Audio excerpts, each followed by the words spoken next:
Because I had a situation where I had a woman, we were fuck buddies. And this was a chick who would, when she did come over, you know what I'm saying, for sex, she would do extra shit. You know what I'm saying? She would even bring me shit. She was the type of woman that would be willing to cook me a meal and take me out on her dime and all that other shit. You know what I'm saying? So when she hit me up and was complaining about the fact that, you know, you don't take me out, what's up with that? And I told her, point blank, that's not what we do. When I get horny, I call you up. If you're free, I step through. If you get horny, you call me up. If I'm free, I fall through. I'm like, that's it. That's what the fuck we do. Women don't get with guys as placeholders. Do you know how hard it is to get rid of a woman who actually likes you, who actually respects you, who actually loves you? Do you know how hard it is to get rid of that woman? And you're not talking about some hypergamy? This is real simple. The reason why women treat you like shit, the reason why women got an attitude with you, the reason why women fucking diss you and disrespect you is because they never liked, loved, or respected you in the first place. But every time we look up, we gotta fall to our knees and worship the feminine. Who's worshiping us? Who's worshiping the wonders that we built, the lands we've conquered, and all we get to hear every day, day in and day out, is how fucking sorry we are, how stupid we are, how barbaric we are. But when a woman meets a man that's valuable and knows who the fuck he is, she knows that she can never overpower a nigga with game or a real dude or a man of value and not even to say a man of value, because that sounds too much like what other niggas be saying. What I really mean is a man that knows his value. When a woman is dealing with a man that knows his value, she knows that she cannot overpower him. So she ends up saying to herself, well, if I can't beat him, I gotta join him. But when a woman is in a room full of dudes that know they value, she knows that she has to submit. And if she don't submit, she got to get the fuck up out of the room.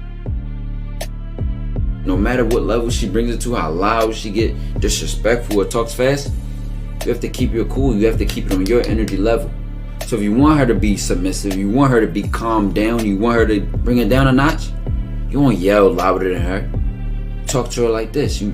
Yo, I don't do that. I don't know if you talk to people like that, but that's not how you're gonna talk to me. That's not what I do. Now, if you want to continue to do that, I will show you exactly where the door is. I will escort you out, tell you have a nice trip, and send your ass right to the gulag. You'll be gone. I don't tolerate that from people in my life.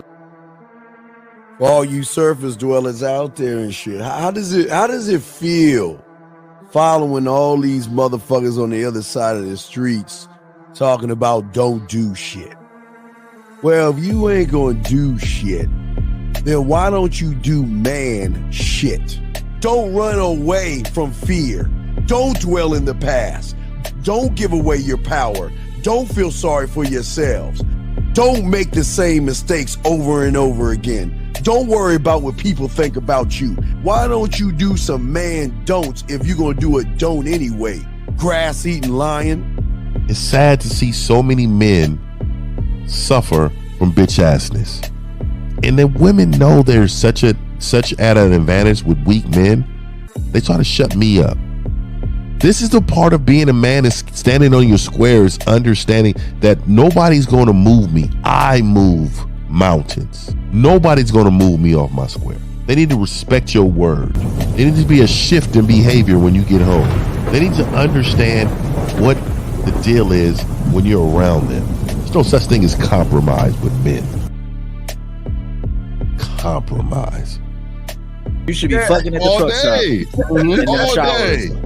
That's right. These conversations are obviously too in depth. They're too in depth with these bitches, man. What are we talking about? You're a truck driver. Bitch, I come in every state and I fuck hoes. That's what I do. And you gonna be one of them, or I'm gonna find one that will. And the thing is, if she got an issue with you not having a place to stay, that means she ain't really feeling you. Respect to Scary Perry for the $5 super chat. He says, "Salute to the Real Game No Theory panel, best show on Sunday." I don't know what leaving pussy on the table means, because pussy's not valuable enough to be left on the table in the first place, in my opinion. I'll have Christmas lights back there. And I'm fucking bitches under the light. The following program is rated MAN. It contains assertive men who are kings of their castles, men who don't make excuses or blame women for everything that's going wrong in their lives, men who don't make the game about women, instead they make the game about the man. So, if you're into theory or use soft, weak-ass words like hypergamy, red pill, no fap, be on your purpose, high-value man, or money, clothes, and status, buddy, you're in the wrong place, and you need to go 2 doors down where the male cuddle parties and circle jerks are going on. This is a man's space. Since the fall of the PUA community back in 2007, most PUAs ran underground because they had nothing to offer.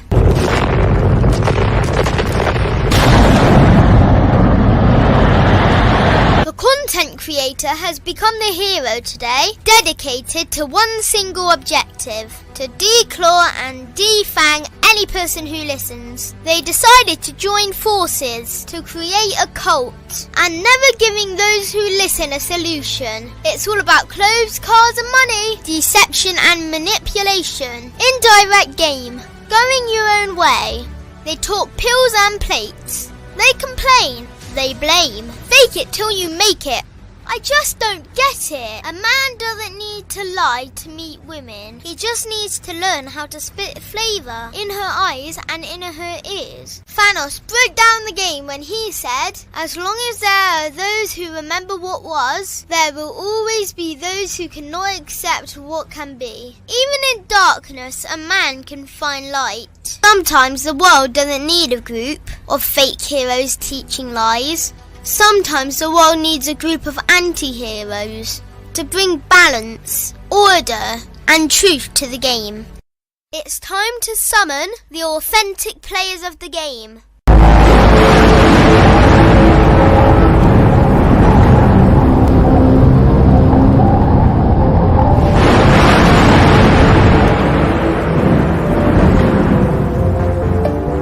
Only one group dares to challenge this threat. Gathered together from the cosmic regions of the streets, these anti-villains are hated because they put all the accountability on the man. They know the game will never be about women. They fight for every young man who is trying to learn their family name. Dedicated to truth, keeping it real, and manhood. Get your notebooks out, ask questions, and call in. Don't just listen to the message, become the message. All right, we're here. What's good? What's good? Man, what's happening with it? Let everybody know, again, our new edition will be in this week, Taekwondo. He rounds us off.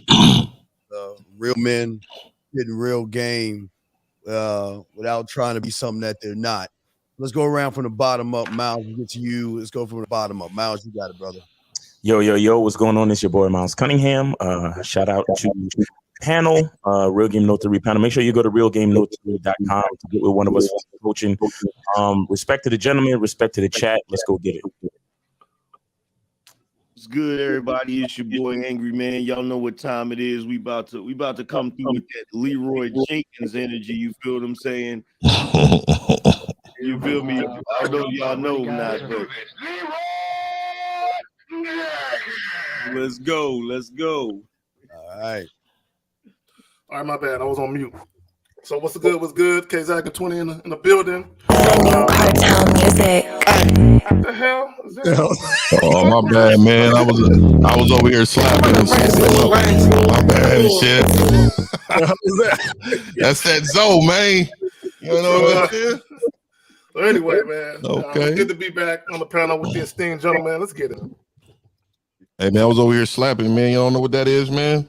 Y'all need to get that new, man. You know what I mean? I want that shit. But hey, what's this night? This 1950, man. Hey, let's have the players that call in. Can we get some players to call in today, man?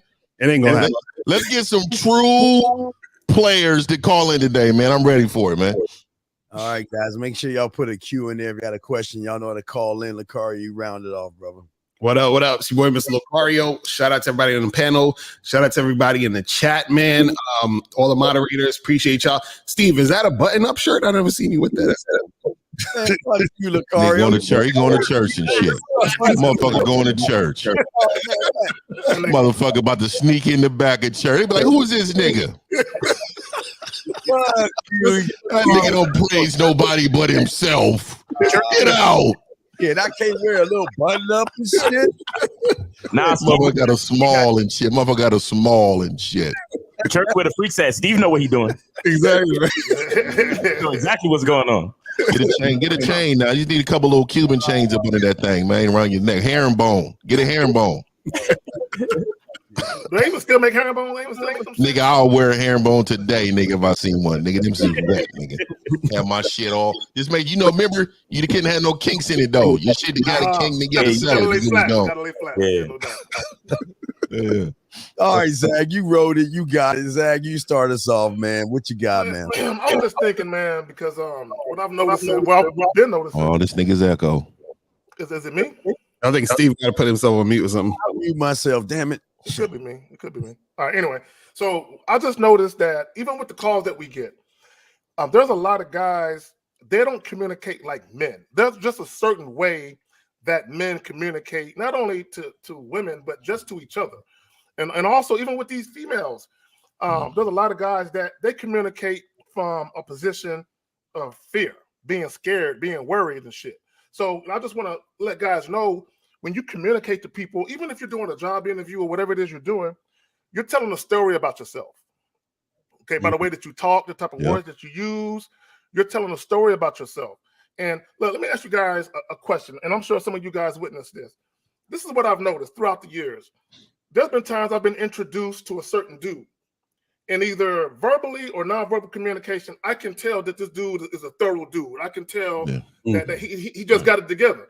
But then I meet another nigga, and I can tell off rip that he a bitch ass nigga. I can just tell. Like I ain't even gotta have a conversation with him. I can just tell by his demeanor, the words he used. This nigga's a bitch. You know what I'm saying? So I want to tell guys this: when you encounter people, the moment you start talking and they start analyzing you, they can tell for the most part. You know what I'm saying? If you a bitch ass nigga or not. Y'all got it.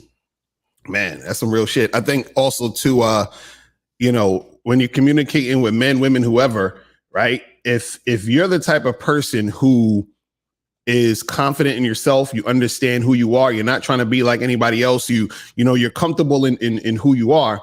What happens is that it's easier for you to notice people who are the opposite, the people who are fake, the people who are on some bullshit, the people who's trying too hard, the people who's trying to fit into every little thing.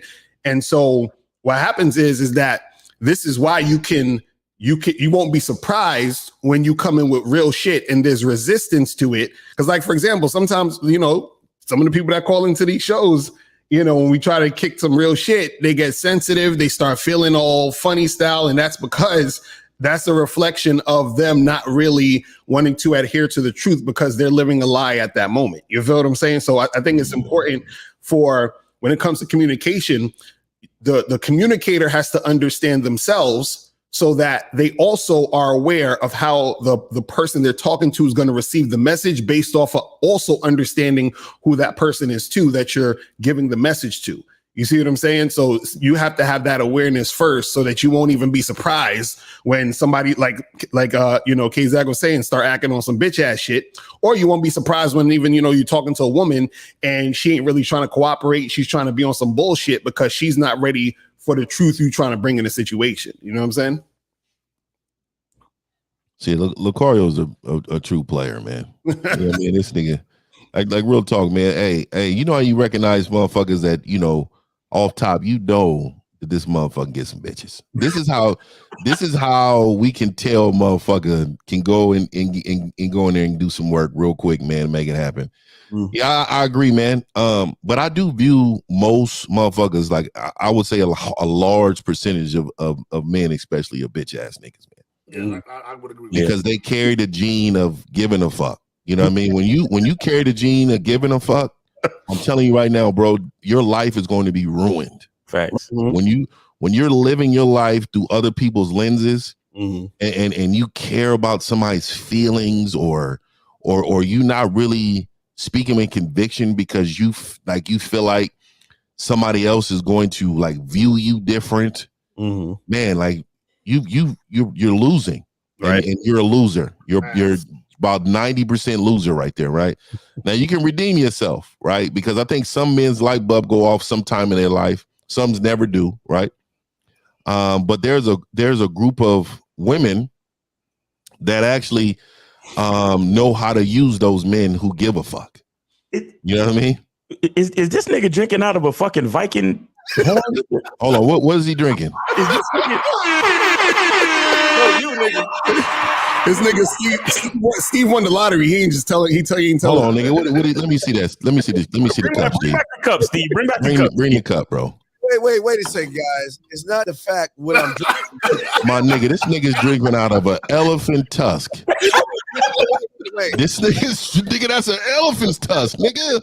It's not the wildebeest tooth or something, nigga. What is that? It's not the fact what I'm drinking. It's what I'm drinking. I'm drinking a smooth thing of male maxi pad wine. For those nigga blood. This nigga blood. What is this? What the fuck is this, bro? It's very good. It's very, even though it's a beautiful wine. It's crisp and clean and vitamins and minerals. Oh my dude, this man. I just don't. I'm gonna be honest with you, man. I was feeling it, but I just can't fuck with the shape. The shape is what's throwing a nigga off. I'm gonna say right. This motherfucker here. I got you, Mr. 1950. Y'all go ahead, man. I got you, bro. That's it. There it is. Shit, yeah. There it fucking is. See, I got my motherfucking cup, nigga, right here too, man. Look, motherfucking. This is a fucking man. Look at motherfucking eyes on this motherfucker. Look, bitch, I see you, motherfucking. I see you, motherfucker. Man, yo, I want to play this clip real quick, right? So and I'm gonna just play the audio. So it's basically a mother telling the kids to go to sleep, and then the father telling the kids to go to sleep. All right. So I'm gonna play it real quick. Hold up. Y'all need to turn the TV off so y'all can go to bed. Kids not sleepy yet. I have to get done watching Ryan. Yeah, Mom. You see that? Y'all need to turn the TV off so y'all can go to bed. And then the kids start talking back, right? It's ridiculous. Turn off this TV and go to bed. Y'all got school in the morning. Yes, Dad. Then lay down. And then see you and I come back on. Go to bed. This is why you need a man in the house. Hold on. Yeah, missed the last part. You see that shit? He comes in. Y'all bet what you say? Boy, what you say? Right. Y'all got school in the morning.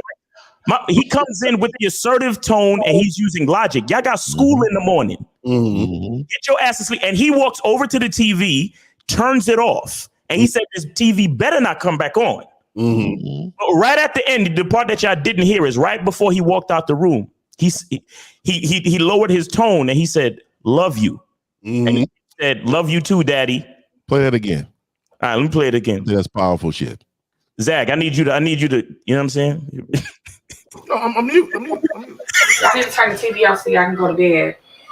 Kids not sleepy yet. I have to get done watching Ryan. Yeah, Mom. Boy, what you just say? If y'all don't turn off this TV and go to bed, y'all got school in the morning. Yes, Dad. Then lay down. And this TV better not come back on. Go to bed.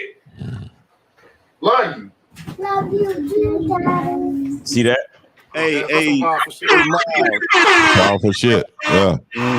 Hey, Miles, when you played it the first time, and the kids was like, "We're not sleepy yet," I almost beat him to the punch. The dad reflex was like, ass. "What? What What the hell is wrong with you, boy?" Yeah. Right. And see, so you know, cause we talked about how men communicate, you know, and it's like, see, the mother comes in, she doing her best. She's actually having a conversation with these little niggas. You feel me? Yeah. Daddy comes in, ain't no conversation. Right. Because what daddy got to say is law. And you see how the kids, yes, daddy, love you too, daddy. And there's still love there. You understand what I'm saying? That's what we got to understand about love. The difference between how a man loves and how a woman loves. A woman is compassionate. She'll ask you how you doing. A man already knows what's best for you. He gonna let you know what's best for you, put you in the situation for what's best for you, and then you got to thrive from that point on. You get what I'm saying? Right. And then another thing I wanted to add to that is that, you know, this week I had my nephew with me. And the way that I've been in a situation where I've seen my nephew with his mother in person in real time. And he's not a bad kid at all, but his countenance is different talking to her. You know, when he's acting up or he's doing something and she tells him this and she got to tell him again. But I noticed that when he was with me for this past week, I only had to tell him things once. You understand what I'm saying? Usually, and I don't ask him questions. The only thing I really asked him was, "Are you hungry?" I don't ask him what he want to eat. I don't ask him where he want to go. I just ask him if he's hungry, and then we go get food. Right. And I choose for him to eat, and he eats it. You get what I'm saying? Well, see, there isn't really any bad kids. Right. Kids only do what they can get away with. Right. You know what I'm saying? So whenever you see kids that cut up or do anything like that, it's usually because they got, you know, either a parent or parents that let them get away with all kinds of craziness, you know. Right. So that's really, especially, you know, nowadays with the, you know, lack of that voice in the house, you know, because when dad speak up, you know, the kids gotta listen because he's crazy. They don't know what he's gonna do. That's facts. Yeah. I want to make a point. Yeah. My bad. That man just got through working a double. You know what I'm saying? He comes in sweating. They don't tell him what he gonna do. Like, dad here. You know, kids, that's when kids start looking. When dad come home, kids start looking, peeking around corners and shit. Right. They clean their shit up. They clean their shit up. Who that just walked in the driveway? That's right. Dad home. Oh, shit. Oh, dad home? Look, let me say this, Miles. This is very important. Yes. Because you said you had your nephew with you, and you said you only had to say shit once. That's due in part because he's already observed you. He's already seen you. He's seen how consistent you are, the type of man that you are. So he know not to even take it there with you. Right. You know what I'm saying? And the reason why, like even with the mother in the clip, the reason why those kids are probably like that with her, because she's inconsistent with how she get at them. You know what I'm saying? And anytime, and this goes, see, I want guys to understand something. If a kid can see the weakness in you, you don't think women can? Facts. Facts. That's real shit. Hey Zach with the bars, yo, that's so heavy right there. That's so heavy right there. Cause fear, indecisiveness. Well, shit, fear is fear. There's only fear and love, really. That's all there is. There's only fear and love. And you know, just like, you know, K Zag said, when you meet a nigga, and you could tell he a stand-up dude. That's a dude that's moving in love. Why? Because he loves himself, he loves his life, and he's willing to do anything to protect it. So you already see, let me not fuck with this nigga. You understand? Right. But when you meet a nigga and he's moving in fear, he's step in the room like, damn, I wonder if these niggas think my Jordans is clean enough. I wonder if these niggas is cool with me. I wonder if these niggas will. You moving in fear. So you are when you move in fear, what you don't understand really, and what you put out to the world is that you've lost what you don't even have yet. You understand? So if I'm looking at you and you've lost what you don't even have yet, how easy is it for me to take from you what I want? Right, exactly. You a bitch ass nigga. That's what when you look at a nigga and say, this nigga's a bitch ass nigga, you're looking at him like, I can take anything I want from you. I can take your money. I could fucking pocket check you. I could take your bitch. I could take your car. I could run up in your fucking house. You know what I'm saying? And that's what I see, because you already scared of what you don't even have. So I know you scared to lose what you got right now. You know what it is? You know what it is with guys today, right? It's a DJ envy. I gotta point it out. Oh yeah, he's definitely a bitch. Yeah, he's a bitch. Here's the thing, and this is something that I noticed. I had the privilege of growing up in a certain era, right? Nowadays, most of these young men, they worked in call centers. they worked in, they work in retail stores and shit. Like, I've worked in furniture factories. Yeah. I've worked in textile plants where there's no women there. It's just dudes. Yeah. And we gotta work it out. You know what I'm saying? We gotta work it out. And it creates a different type of man when you're around other men of different generations, and you gotta deal with, these cats don't know what it's like when Friday come and they talking about the checks ain't came in yet. What you mean the checks ain't came in yet? You know what I'm saying? You got to speak up for your check. Like, bro, look, all I know is this. I was looking for a job when I found this one. You hear me? Yeah. I want my check. You feel me? It's gonna be some furniture moving in here. You feel what I'm saying? Like, they don't know how to be. They don't know how to be men. Just like I said about that father, they ain't never worked a double. You know what I'm saying? They ain't never worked no double or worked no 12-hour swing shift. With a bunch of other grown men. And like I know, when you around other guys, men will try you. You know what I'm saying? And you like, hey, bro, I ain't the one.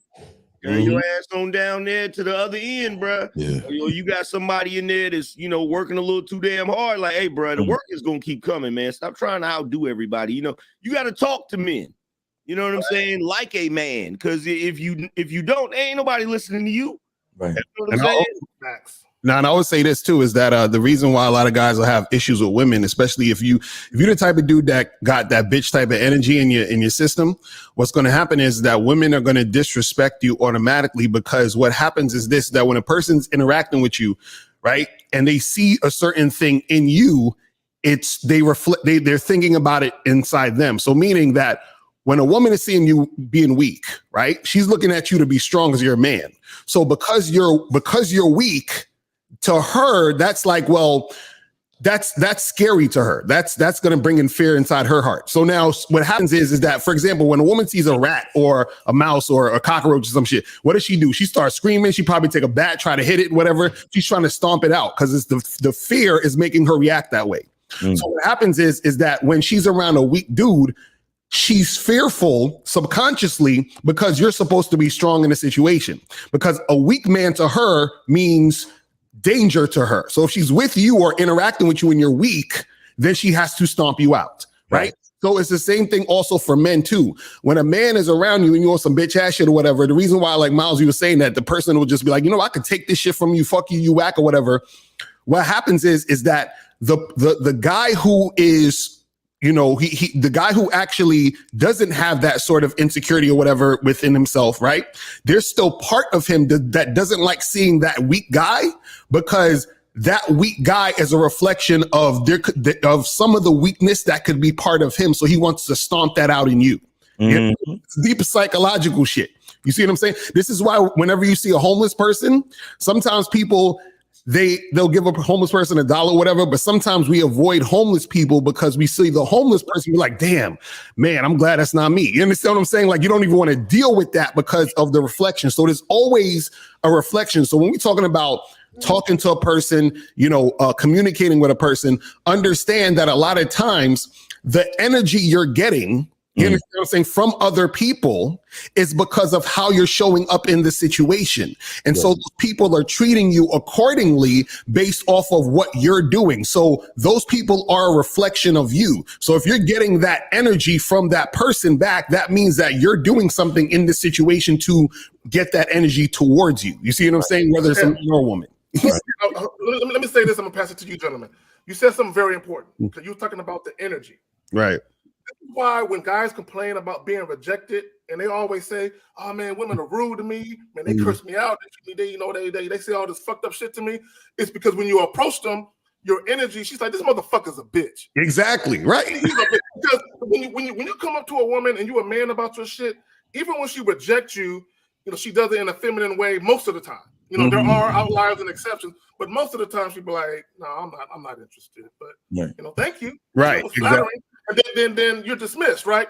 But when a woman goes out of her way to insult you verbally, it's because she's like, "This bitch ass nigga came up to me. I'm insulted. That a bitch come up to me and talk to me. Do I look like I got a bitch poster on me like bitch niggas allowed?" So it's just she's mad because how you approached her and you did it in a very fucking feminine way. You was scared. You was passive. And I said this before. When y'all approach these women, they know you want to fuck them. They know you, so they got their arms crossed and they're amused, like what he gonna say? You know what I'm saying? And then you say some bitch ass shit, and she's like, "You know what? I should have known." and then she go to fuck off. But it's a primal thing because when a dude approaches a woman, like she knows whether or not the moment he starts talking, she knows right then and there whether or not she gonna fuck him. And because of that, you feel what I'm saying? If she is even considering that, she got to be with somebody that's going to protect her and quite possibly any children that result from them fucking. So she can't deal with, and see, a lot of guys, they don't realize that. They don't want to understand that regardless of the fact that we live in a quote unquote modern age, there's certain stuff that goes on in our heads that comes from hundreds of thousands of years of bioevolution.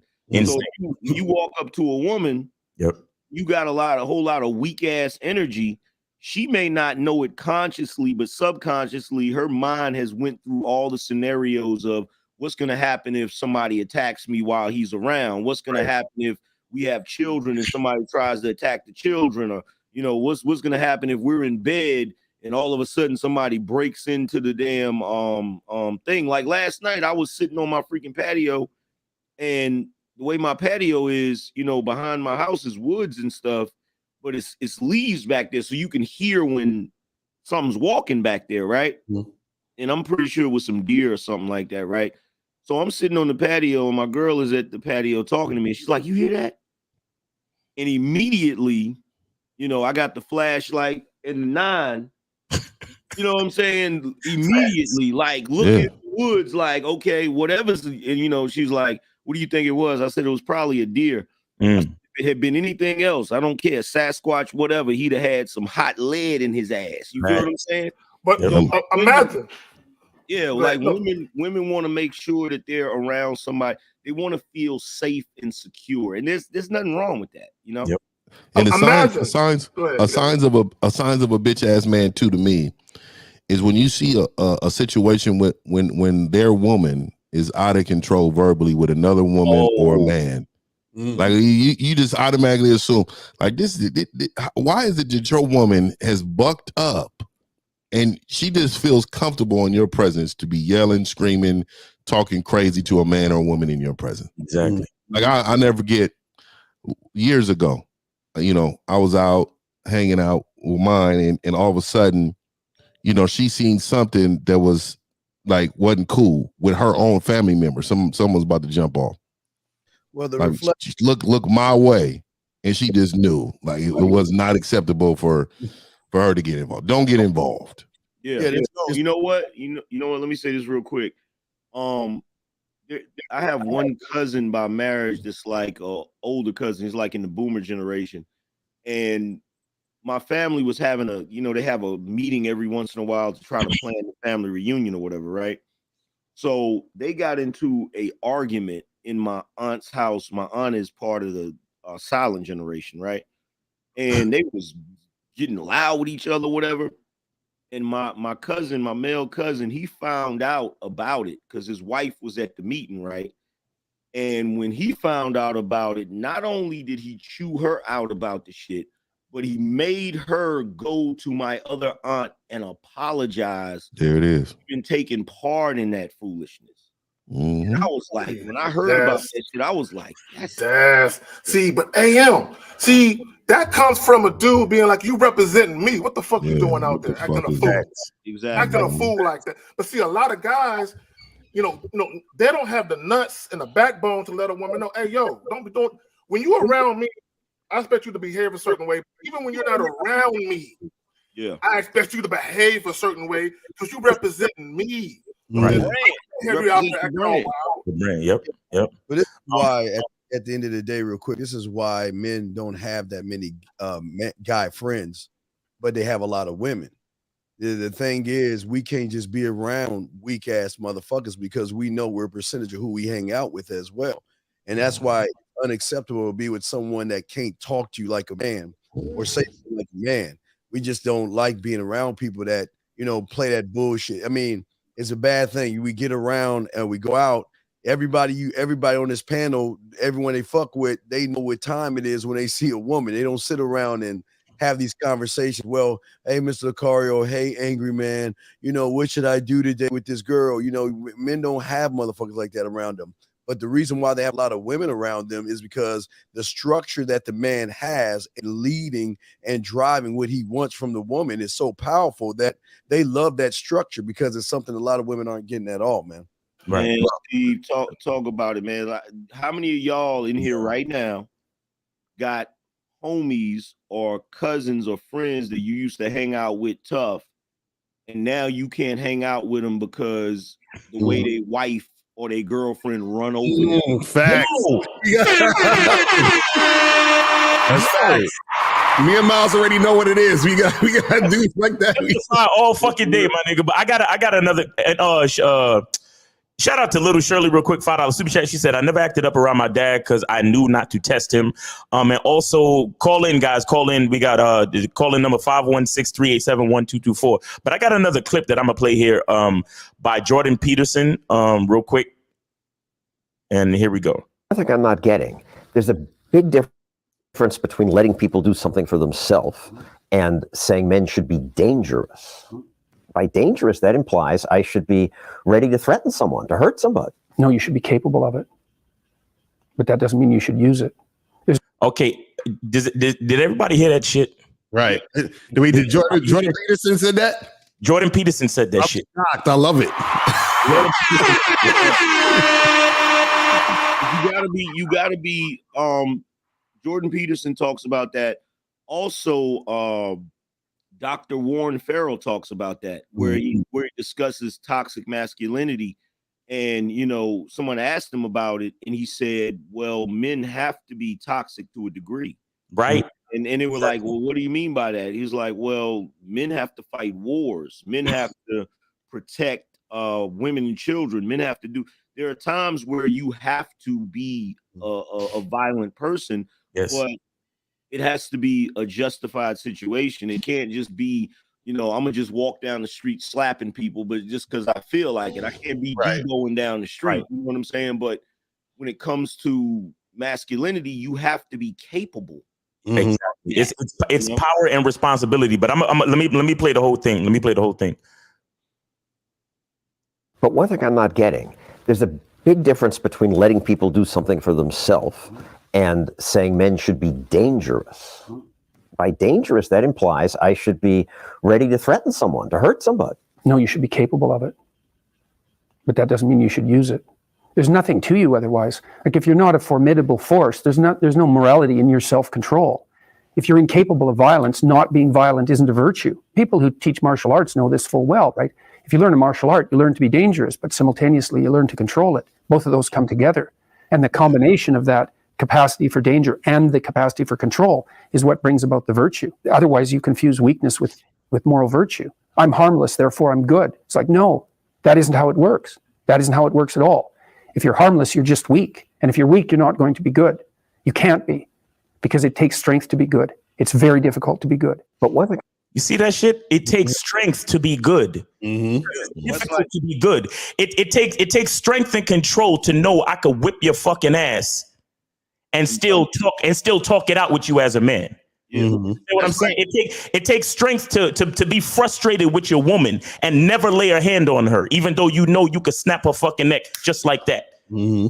You talk it out with her because you love that woman, because that's your woman and whatever.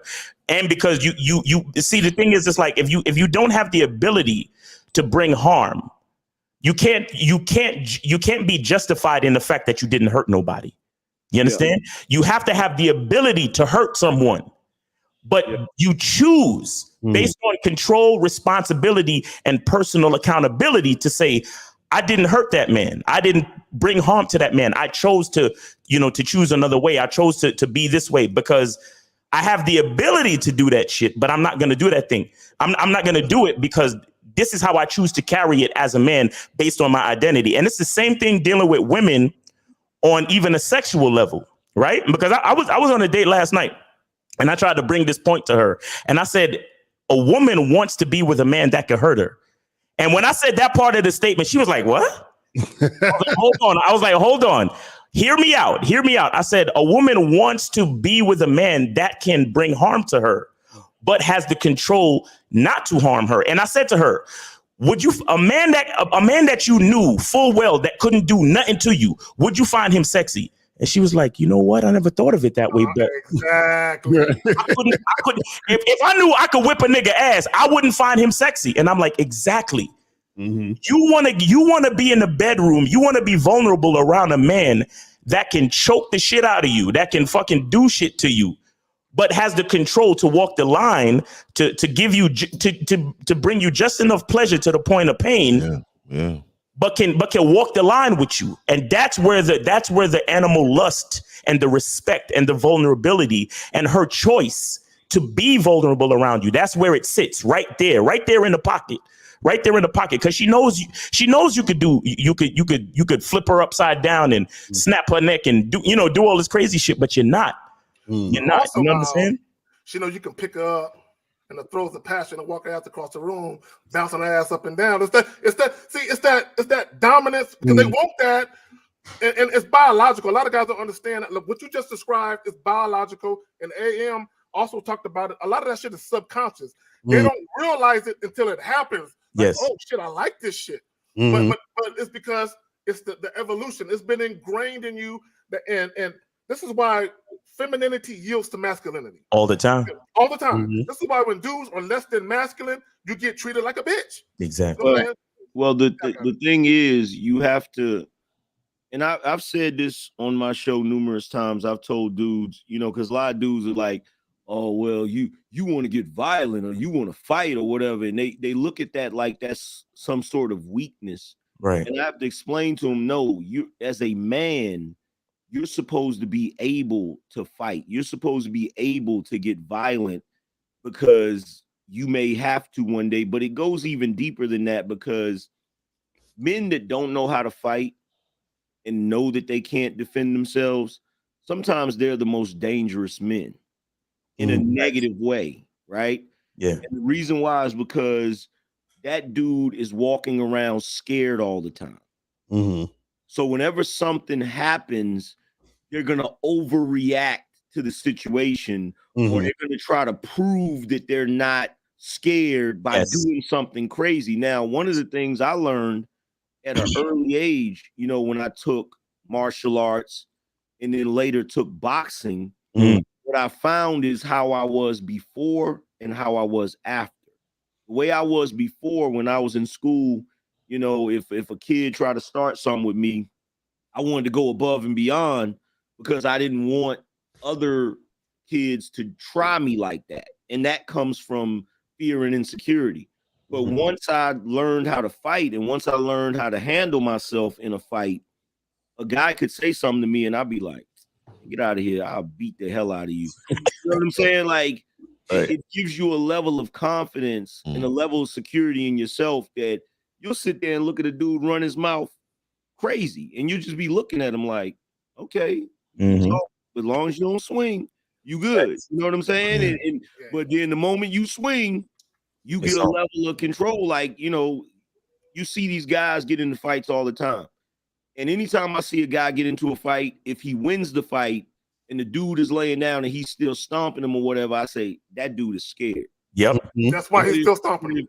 But if you that's see why he's still stomping him. Yeah, that's why he's still stomping him. But if you see a dude get into a fight and the dude knock the dude out and the dude lay down and he's like, that dude ain't scared. Because it's like, yo, I'm just trying to subdue you, get you to stop, get you to chill, and that's neutralize the threat. Yep. Right. Look, let me tell y'all something. Hold on, real quick. Shout out to Leon Omar with the 1999 super chat. He says, "Real game, no theory." Was good. There was another one, but it went away. I can't. There's a clip that I saw on Facebook. Hold on, real quick. Jay the Beano advocate says, "Stoicism, fellas, is nonverbal communication. Women feel that shit. Learn the game." All right. That's true.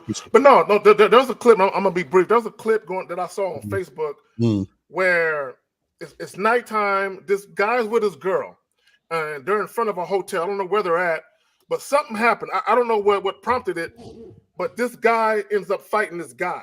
You know what I'm saying? So what ended up happening was this guy standing with his girl, and another guy pushes his girl. So the guy is like, he moves the girl to the side, he ready to fight. So he goes in to fight the guy. He get knocked out. The boyfriend gets knocked the fuck out, right?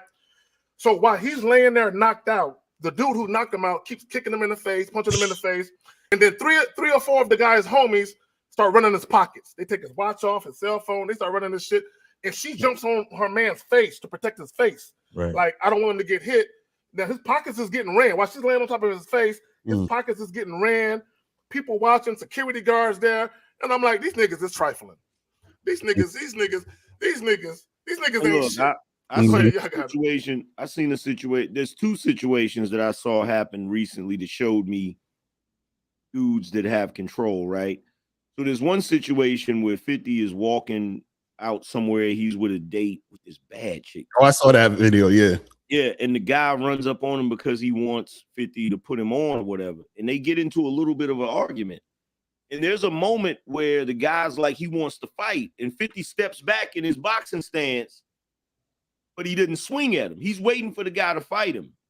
And then the guy, kind of relaxed again. And 50 went back down and was still talking to him. I said, now see, that's a dude that's not afraid. Right. You know what I'm saying? Because he has enough control to be like, okay, and then at the same time, you look at the situation recently with Mike Tyson. Now, a lot of people are saying, oh, Mike's crazy. No, he's not. He's not crazy. Because what it is, like nowadays, Mike is the most calm, peaceful dude you could be around now. Yeah. But people need to understand, if you keep fucking with him, he's not gonna play that shit. And they asked him about the situation. I would appreciate the way you're talking to me right now. I'm peaceful these days and very peaceful these days, but don't bring out the old Mike, okay? Exactly. Just take it easy, all right? Just take it easy. Exactly. You got that warrior tattoo for a reason, but look, that dude, he told him, he said that guy had it coming. Right. Right. And that's the thing. I think a lot of times what guys got to understand is that it's, it's more just about your character in general. You see what I'm saying? Because some guys might be thinking, oh, but I'm not violent and I don't want to fight and all that other stuff. It's not about you not wanting to do it or not. You understand? Because I'm not sitting here like I want to go out and fight people. But what I'm saying is that if it came time to and you had to, are you the type of person that has it in you to do what needs to be done in the situation? So that's really all it is. It's like, can you do what needs to be done in a situation? You see what I'm saying? And so are you that guy? And so that permeates throughout your whole life, not just with this content this topic of fighting, but are you the type of person that is able to do what needs to be done when it needs to be done? You understand? Right. And usually that's when you should only really be fighting, in my opinion, is that when it needs to happen. You understand what I'm saying? Because there's a lot of consequences to that, because you could die, you understand what I'm saying? Or you could kill the other person, you understand? Or you could go to jail. Like, it's all these things that can happen with that. So this is why even in that video, 50's like, let me assess the situation, because I'm 50 Cent. I'm a millionaire. I could fight this dude, but I also got a lot to lose. You understand what I'm saying? So Get sued and go to jail. Exactly. So you got to think about these things. Let me say this. AM, when you was talking about when you was on your patio with your girl and you was talking and you know you heard the leaves rustling and you know you got the 9 and you got the flashlight. Imagine if you would have did this. You would have been like, baby, go inside the house. Let's go. And you would have closed the door behind you and you would have closed the blinds looking like this. Yeah. Thinking, she would look at you completely different. Like you scared like me. What the fuck I'm gonna do with you? You scared like me. You know what's crazy? I went back out like I came in because I had to grab the flashlight out of the freaking thing, right? So I came in, she was inside in the kitchen. So when I came in, I was like, you hear that noise? She's like, yeah, you know what I'm saying? So I grabbed the flashlight and I go out there or whatever, right? And I close the door behind me. And the funny thing is I'm out there going through the woods, trying to see what's back there and shit, right? And when I came in the house, like she's laid on the couch on her phone, like completely relaxed. Chilling. Like chilling, got it. Like I'm cool, he got it. Like, you know what I'm saying? See, this is Lakari and myself had a show this week talking about red pill dude thinks women are better than them. Yeah. And this right here is exactly why I know that men are better than women.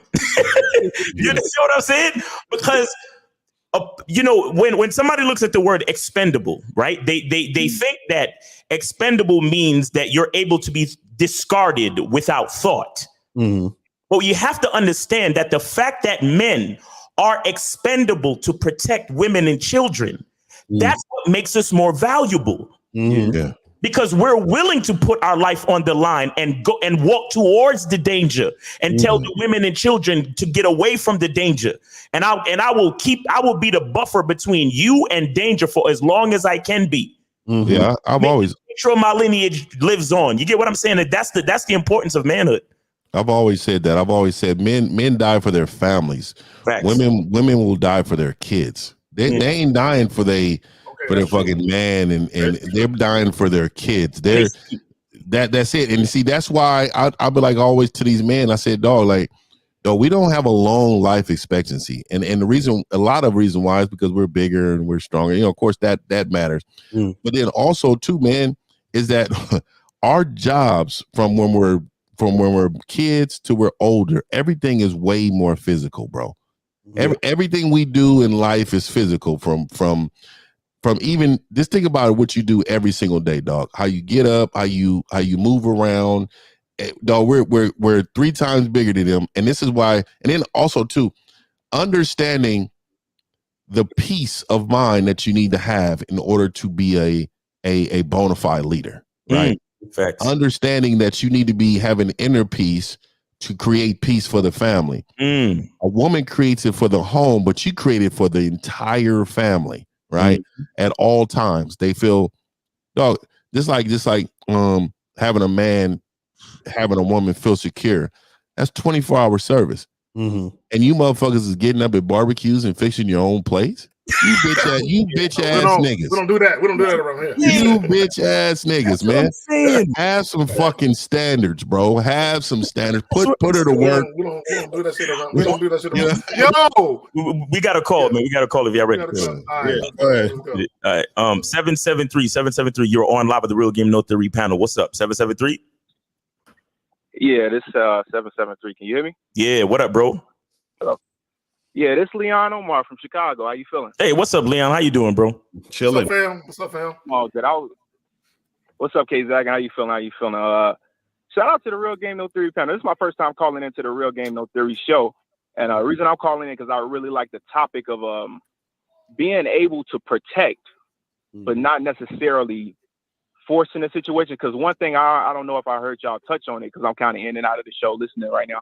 But one thing I'm noticing too, you got a lot of guys, they observe, like the pickup artist community, they observe what the real men do and they try to emulate it.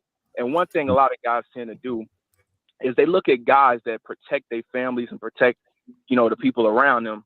And they think that that's what makes a guy attractive. So they try to use this macho shit to go out of their way to push them motherfuckers and create confrontations to prove to people to compensate for the lack of confidence they got in themselves. And that's just as crazy as all this simping shit dudes doing with tricking and shit. It's all connected. You're trying to prove yourself to a person because you really don't have it inside of you. You really don't have that confidence. Yeah, when this shit come up, my fault. No, I was gonna say when this shit come up. Go ahead, bro.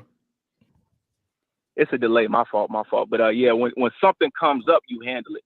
But you don't go looking for problems. Right. Situation, you got to have it in the back of your mind. Like, listen, okay, if somebody come and try to rob the house, I can handle this situation. But I'm not going and looking to show or prove or slap somebody like Chris Rock on stage if somebody say some crazy shit. You're not looking to prove this shit to nobody, but you just handle it when it comes up. Mm-hmm. And that's where the confidence comes from, knowing that I can handle this situation. I got this in the back of my mind. If this shit happen, that's what I'm gonna do. If this happen, that's what I'm gonna do. It's having a plan for the situation. Right. It's not just going out and trying to stick your chest out. Right. Yeah, no doubt. That's facts. That's facts. The most dangerous guys I've ever known in my life. I mean, the ones that could really handle themselves physically and the ones that will shoot you if they need to. They're the most peaceful, laid back dudes I know. Right. Like, there's a reason for that, but go ahead. They don't walk around looking for drama and all of that shit. And it's just like, even lions, people don't realize this, but when a lion is dealing with other lions, they're careful. And the reason why is because even if you win, you can still sustain a heavy loss. Like even if you get into a fight with somebody, like people don't realize you can get into a fight, you could still end up losing your life. You know what I'm saying? Even though you can handle yourself. So men have to weigh their situations, you know what I'm saying? And very carefully. It's very dangerous to walk around just looking for drama and looking for trouble all the time. Those people usually end up in the ground. Let me add this, because you said something that made some sense to me. You said dudes that can get it in. They can handle it with their hands. They can go to the straps. And a lot of times the reason why they don't do that because they know what they're capable of. Yeah. And they know, like, bro, you're not ready to get down like I'm ready to get down. And you just want to fight, nigga. I'm gonna send you home in a box with your family. I don't want to have to do that to you. You know what I'm saying? I know where I'm willing to take it. I'm willing to die for my cause. I know you're not. So I'm not gonna take it there with you. So I'm gonna go ahead and give you this breather. You know what I'm saying? You talking shit right now. I understand maybe you in front of your girl, so you feel like your nuts then dropped, or maybe you've been drinking a little too much. I'm trying to let you make it. Right. Because I know what I'm willing to do, and I know you ain't willing to take it where I'm willing to take it. And that's what guys got to understand. Everybody ain't playing with you. But go ahead. Yeah, and then on top of that, not to really go into that too much, but there's also the other cultural thing going on. Anytime I've ever gotten into it with dudes, you know what I'm saying, and I'm thinking it's gonna get serious, I'll do what I gotta do, but at the same time, I don't want to be putting another brother in the ground. Yeah. Facts. You know what I'm saying? So there's always that too. Right. I think that's important to point out because nowadays dudes do that like it's going out of style. Yeah. All right, caller. You got any more game for us or what? What's going on? Oh, real quick. One extra thing I will say too. That calmness that a lot of guys have, that's really a telltale sign of a guy who. A lot of guys look at that and they confuse it for cowardice. Right. When you're not going at somebody, people think that, that's the coward guy. And then they'll look at a guy that's hyping himself up like, yo, I'm going to take you. They look at that guy like he's the macho dude. He's the one that's going to whoop another dude when that's not necessarily always the case. A lot of dudes you see that be on this overly macho shit where they feel like they have to overextend themselves to prove that they tough. Yeah. A lot of times it's a compensation for the fact that they know they don't have it. I heard Mike Tyson used to say he used to have his cats before his fights. They used to hype him up heavy. Come on, Mike, you got it, Mike. And Mike admitted years later after he was fighting,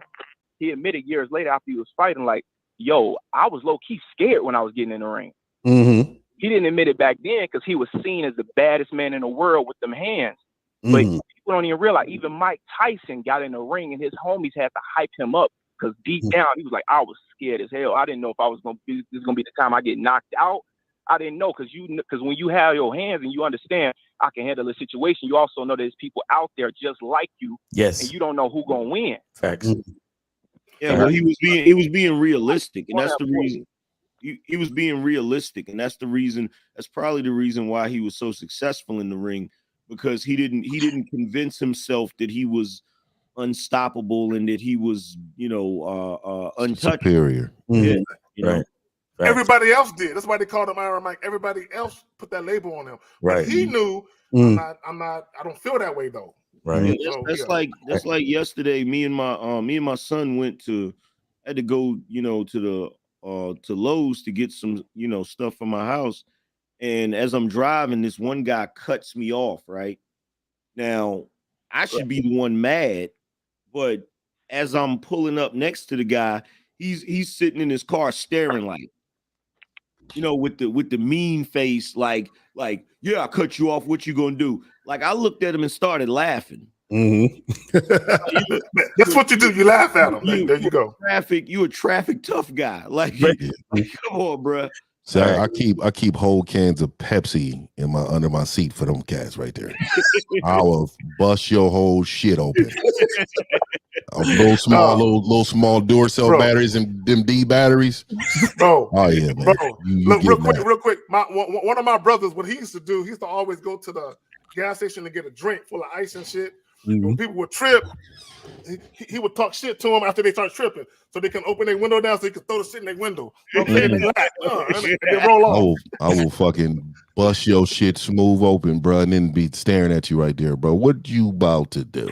And you know what's the crazy part? I think a lot of times what happens is with a lot of dudes, they'll get into that sort of violent type of energy to impress the girl because they want the girl to think they tough, so that that's basically simping. So this is why we tell you guys the game is about you, it's not about the women, because within everything you're doing, right, it has to be a decision that you're making that's not about trying to impress the girl or trying to impress your friends or trying to impress these people or trying to do any of those things, because you have to understand yourself and say, okay, what's the best course of action for me to take in these situations, and understand that if it gets to that point, understand that what you're going to need to do or have to do, but that's based off of the circumstance and not based off your ego. So I think a lot of guys, they'll do shit based off their ego because they see, this is the funny part.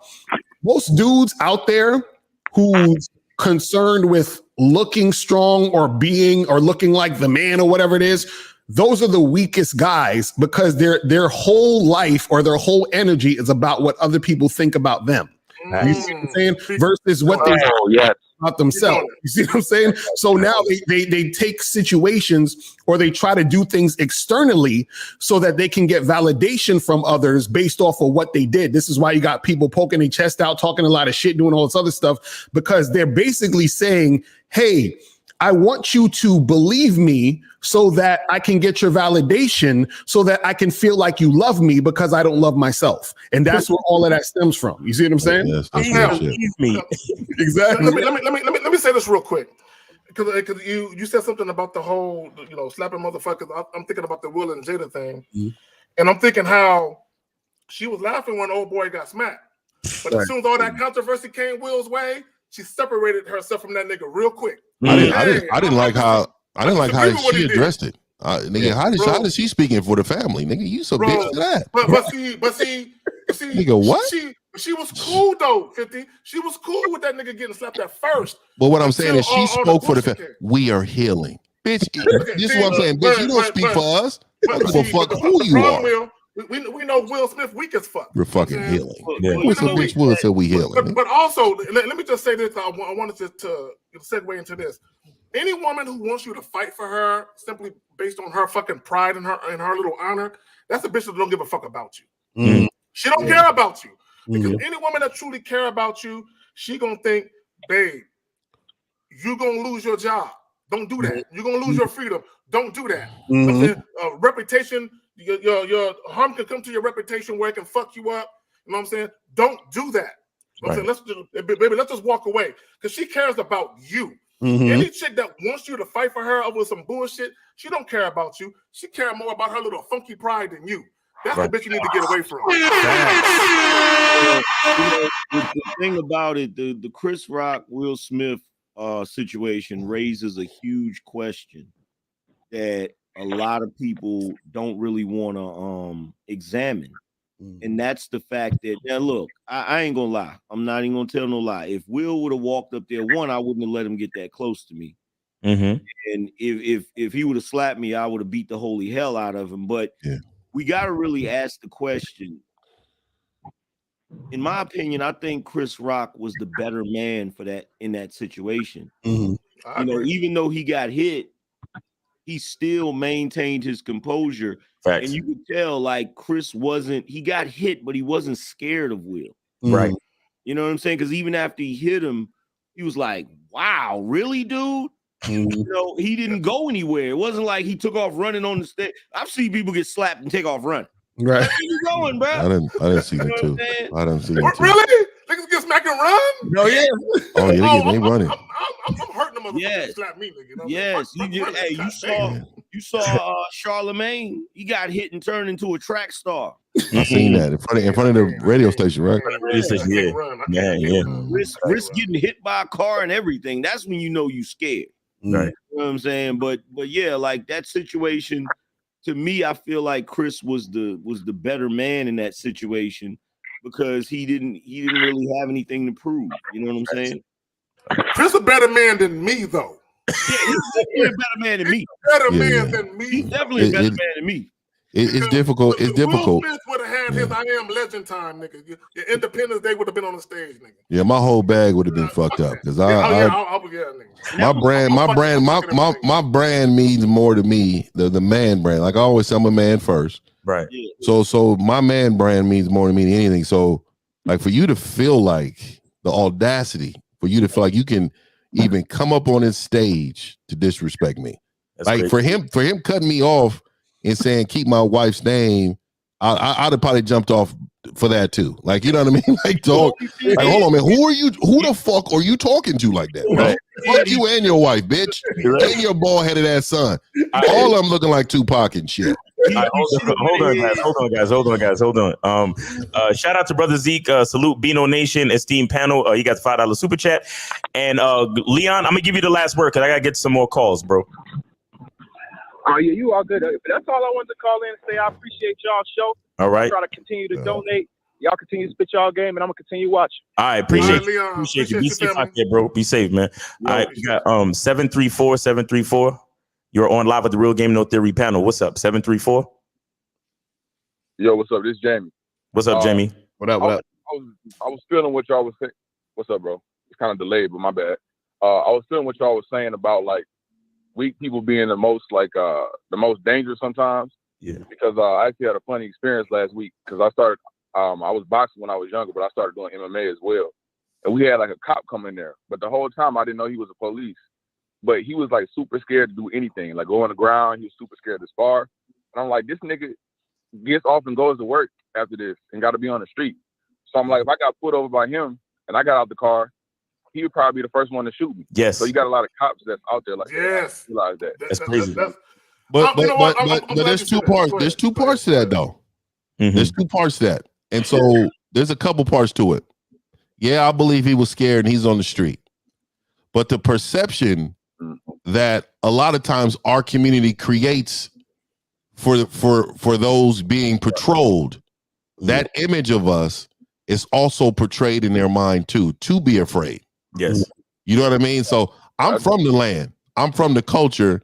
So I would probably move different, not just because I'm not scared, it's because I understand the culture. And so this is why I always say police departments should focus on hiring within the community. If you get police officers that's from the neighborhood, that's from the turf, that you get substantially amount more, there'll be a lot more people doing it. And because of the image that we've created, bro, just look at the culture in general. If you look at our cultures, it's fucking, a lot of it is, bro. Like, I'm not saying all of it, but a lot of it is trash, right? Because we validate shit that's weak, emotional shit. Like it's one thing, like it was a time in the 90s, you know, we were telling the story about the way we live, the way we, you know, how we get out. That's fine. I don't mind that art. But now it's become a culture where we put money to our ear and we flashing rings and we saying we gonna kill somebody. We got somebody that's making multi-million dollars. The baby is swinging on cats. Yeah, I saw that goofy shit. This cat is doing too much, bro. You make too much. Where's your homeboys?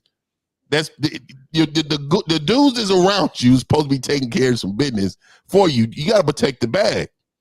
But the thing is that it's just being emotional, and we promote emotional shit, and that's why this motherfucker's scared. I'm gonna tell you the truth. I'm gonna tell you the truth. Go ahead. I'm gonna just keep it real. As a black man, if I was a cop and I had to patrol the hood, I'm shooting niggas. I'm shooting niggas all day long. Hey, all day. Hey, yeah.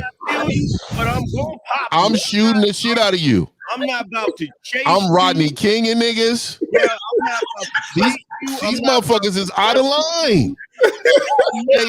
AM. These like you're right, but like I want y'all to really understand. I watch a video and I see it on World Star all the time, and you can look at the emotional. He didn't even do nothing wrong. This motherfucker is resisting, talking shit, won't put his hand. Nigga, I will beat the shit on national fucking World Star for these niggas. But see, the difference is that when you doing it, it's actually not racist. You know what I'm saying? Like, That's what it is. Yeah. Like we need. That's the reason why we need to have more black cops in the hood. Yeah, and I said that. If it's black cops doing it, they can't play the race angle, and guess what? People in the hood will start having to act like they got some sense. Yes. Yeah, but also said though too, we complain about what goes on in our community, but we refuse to have our kids be police. And that's the problem. We gonna tell our kids quick, don't be. Oh, we're not being on police. I can't stand police officers and all this shit. But we complain generations later on how we're being police. We're police different. Yeah. We're police different. I don't care what nobody tell us. We're police different, bro. I've been police different. Let me say this real quick. Because a lot of guys, I agree with AM and 50 about I'm shooting you niggas.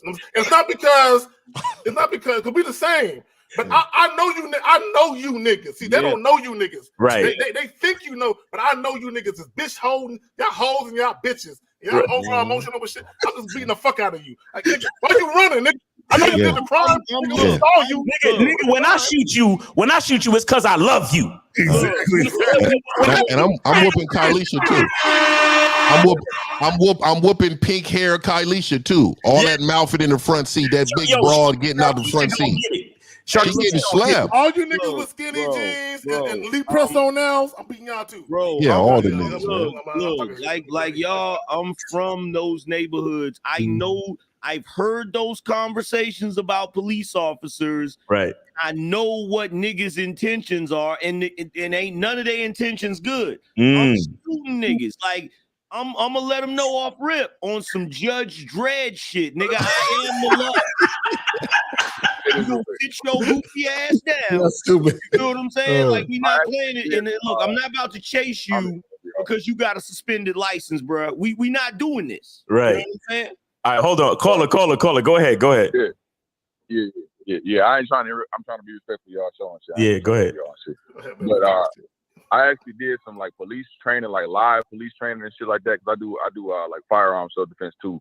And like when you do those live scenarios, like with the fake weapons and shit, you actually see like if I was in that position, like I would have shot this nigga too. Like, you know what I'm saying? Like, cause the real life drills and shit like that, it shows you like you basically gambling your life on somebody acting stupid. So I wasn't saying like that type of shit. I was just saying like when I see cause I had niggas, cause I got police officers in my family, military and shit. They always like, bro, you should try this out. I was like, nah, cause I'm not about to put my life on the line to save somebody that don't give a fuck about their lives. Or you know what I'm saying? Cause you get into it with somebody that's some real shit. Less to lose to you. Yeah. Then you're gonna be fucked up. So like the last thing before I go, I was at the gym, the basketball gym, and there was a bunch of niggas in there. Niggas not even members of the gym and shit. This is like a kind of like upper class kind of gym or whatever. And niggas was not even members. You know how we roll, nigga. This is our shit, nigga. yeah. That's all I done jumped in plenty of community pools, nigga, without paying, nigga. Don't get me. I was saying, them niggas tried to kick my brother and his little friends. They was having like a birthday party off the court. And I'm like, bro, y'all can't just have a whole court like that. And it was just me and my cousins and shit. And then this nigga was like, they was outnumbering us by like, it was a bunch of niggas, bro. And I was like, he was like, oh, I'm gonna go in my bag, nigga. I'm like, bro, it's man to man. This is me and you. I said, well, we could just talk this shit out. I said, but nah, bro, call it real quick. Hold on. If a nigga threatened to go in his bag, nigga, get in your bag, nigga. No, I'm Go sleeping get it, right nigga. there. I'm Yeah, on that to me is a life threat, nigga. I gotta eliminate the threat in the moment, nigga. I gotta put this nigga out. Yep, I got a bomb on this nigga, man. I'm bombing him. I'm kick the shit out of him. Go in your bag. Once a nigga threatened to do some shit like that, hey, then AM. I'm all the way turned up. Like, This is the first thing. This is the first time I was talking about when AM talking about a nigga stomping a nigga out. See, that's when you stomp a nigga out. The motherfucker talking about they going somewhere to get something. Yeah, you better make sure this motherfucker cannot get to it before you get to your whip. Yeah, the mistake he made was saying that he was gonna go in his bag instead of just going in his bag. Instead of He just gotta going go. in his bag. He gotta go. That's the first thing that gotta go. He fronting though. That's really what it is. Yeah, I'm not gonna be around here. Remember, white man can't tell what motherfucker say. Hey man, I'm going to the car. I'm coming back and I'm shooting all you niggas. All you motherfuckers. It was out of there, man. Hey, we not playing this, nigga. We gone. Hey, look, just for the record, I have the same mentality, even though I'm not a cop, because I would rather be judged by 12 than carried by 6. Oh yeah, 100. Facts. Yeah, 100. All right, call. I'm gonna give you the last word before I get to the next call. Go ahead. Oh yeah, just I respect y'all. Y'all know I always call in, but respect to all y'all, man. I appreciate you, bro. We appreciate you, man. All right, yo, be safe out there, man. Nigga talking about he going to the trunk or he going to the bag and sleep that nigga, man. Bro, cause I've actually had that happen. That shit angers me, bro. It's like, nigga, go get it. Go get the strap, nigga. Go get it. What you gonna do with it? Now, to me, I was younger. I was in my teens and my early 20s. Yeah, you was in your athletic days, nigga, when you keep it up out of there, nigga. But I'm not running like that, nigga. I got a bad right knee, nigga. I'm not going. Street shit though. Because I seen it in a rap battle where this rap battle nigga, he kept lifting up his shirt to show that he had a strap on him during the rap battle. Mm-hmm. Right? And the second time he lifted up his shirt, the other nigga in the battle duffed him the fuck out. Yeah. After the battle, they interviewed him and they was like, yo, street shit tells you don't fucking flex. If you gonna do it. But if you flexing, you got to get fucked up. You got to get dealt with immediately. I agree. Hey, wholeheartedly. Look, that's like on Get Shorty when the dude lifted his shirt up. Yeah. The other guy already had the gun out. He said, that's cute. That's showing your gun like you're a quick draw artist. In fact, we got another one. Anything before I get this next call? Nah, you good. Go ahead. Good. All right. So 336. You're on live with the Real Game No Theory panel. What's up? 336. Yo, what's good, fellas? How y'all? Chilling. Chilling. What's up, cuz? Chilling. Yo, what's good? Yo, so I just want to shout out y'all, y'all doing y'all thing. But I wanted to comment on that. You know what I'm saying? Shout out to my city, because one of the things that they do, we got a young black mayor. What city is that, bro? What city is that? Baltimore? Brooklyn. Montgomery. Oh, you're in Montgomery right now. But you come on, Israel. You a Brooklyn nigga, man. Come on, bro. Nah, shout out to my city. Yeah. Y'all notice when they said Brooklyn, Miles, and Lucario smile like a motherfucker. They lit up. They lit up, nigga. They did lit up. They lit up like a motherfucker. Nah, yo, I'm telling you, we got a young black mayor, and what they do is they have the kids, like I was saying, from the community. Those are the cops. Young black kids are the cops right now. So what happened is, it went from a very high crime rate to a much lower crime rate. You know what I mean? Mm-hmm. Because it's people from the community policing the community. Mm-hmm. So, you know what I mean? So it's a lot better. But to that point, yo, the other day I'm dropping my son off at school. And you know how I don't know if y'all know about dropping the kids off or whatever, but you got the car. Yes, nigga. I know all about that, nigga. Yes, we do, nigga. Nigga. I'm a father too, nigga. Go ahead. Yeah, I drop motherfuckers off. I drop motherfuckers off and pick motherfuckers up. Let's go. All that, nigga. I'm active in the morning. I'm active than a motherfucker. Go ahead, man. Yeah. So that's what it was. So you know how you come. I'm ahead and I'm coming out. and the dude is going like 60 in the school zone, like speeding up. But I was so far ahead of him. He sits in the school zone. He needs his ass beat. But go ahead, y'all got it. Y'all got it. Yeah, that's personal. That's personal, nigga. That's extremely personal. Yeah, that's personal. If I catch that nigga at a gas station, If I wasn't around, that was my child. For doing that. Okay, go, y'all got it. Yeah, just like also too is personal. Seeing them bitch ass boys with them little luggage they're dragging around instead of a real backpack. Oh, with the wheels? Y'all bitch ass fathers allowing your child to walk around like they're at the airport and shit. What the fuck is going on with these boys? I'm like, these books ain't fucking heavy like that. What the fuck are we doing out here with these bitch ass bags? All right, caller, you got it. You got it. Go ahead. My bad, man. Yeah, nah. So no, it's good. So like I was saying earlier, I forgot who it was, but so Cat rolled. Oh, I think it was Angry Man. So yo, Cat looked at me like, yo, he actually said something. He rolled up beside me. I'm like, yo, what's good? And you know me, Angry Man. I always got two. I always got two on me. But now I will say this. I want to just digress real quick. Yo, when I got my concealed carry permit, that really made me change your life. Responsible. You know what I'm saying? Yeah. It made me think like a whole lot more about things and reacting a lot less. You know what I mean? But anyway, so son rolled down the window. I'm like, yo, what's good? I'm like, man, you know you was wrong for rolling up. And he like, yo, you cut me off. Yo, we blast cats. I'm like, dude.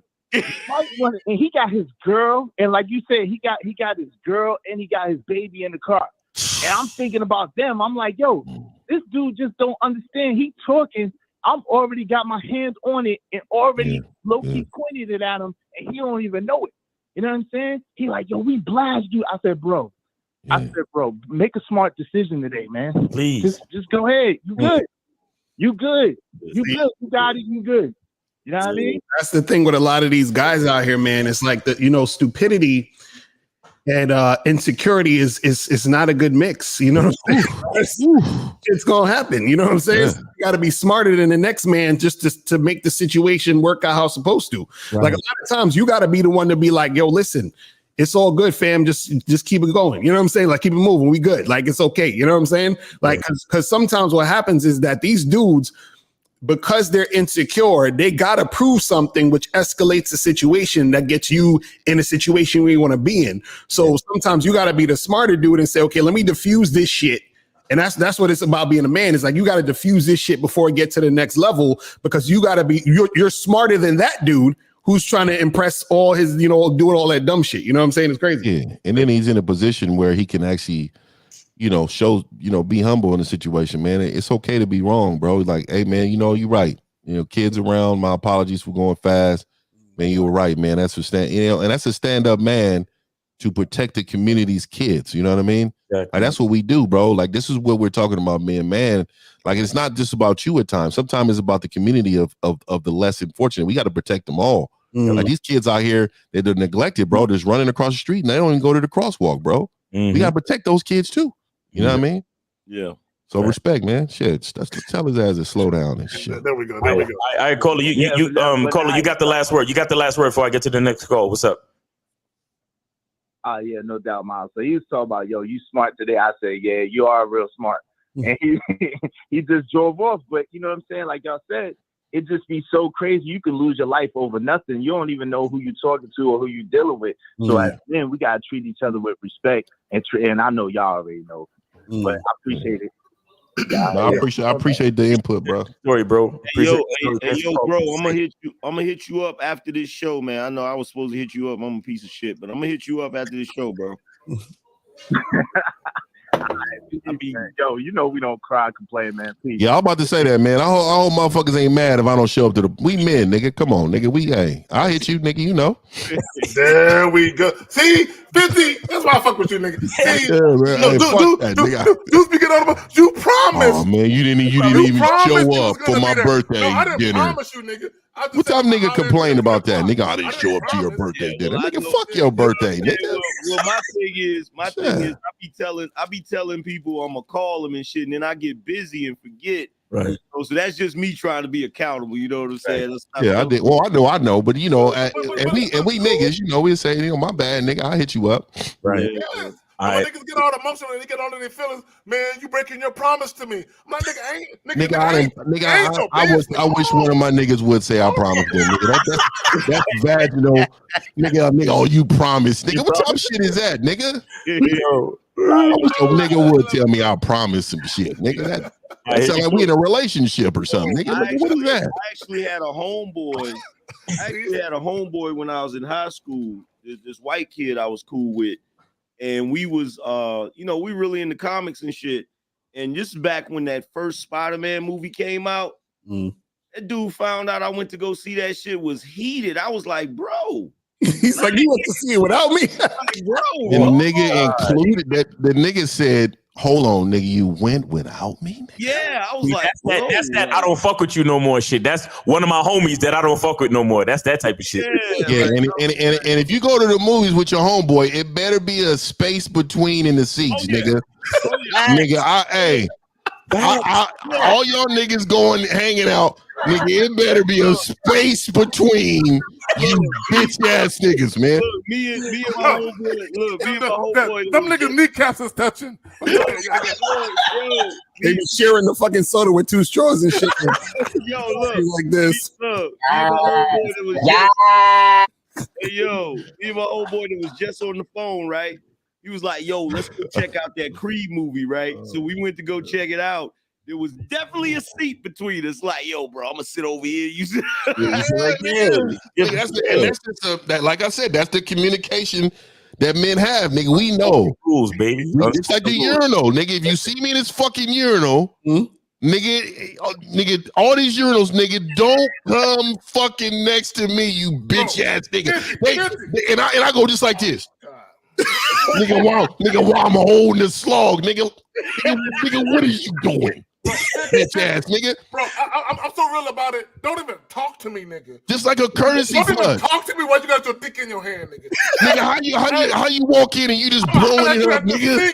I'm gonna holler at you at the sink. You don't fucking talk to me with your dick in your hand. Nah, you bitch ass nigga. Yo, Mr. 1950, it's worse than that for me. Like, sometimes I'll go to a store, right?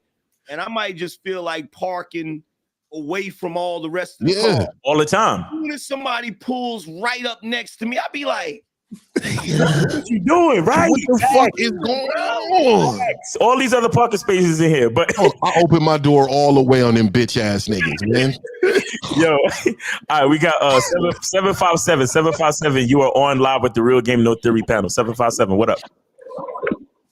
What up, though, man? All right. Wait. Yo, check it. Are you on speakerphone or what? Cause we can hardly hear you, bro.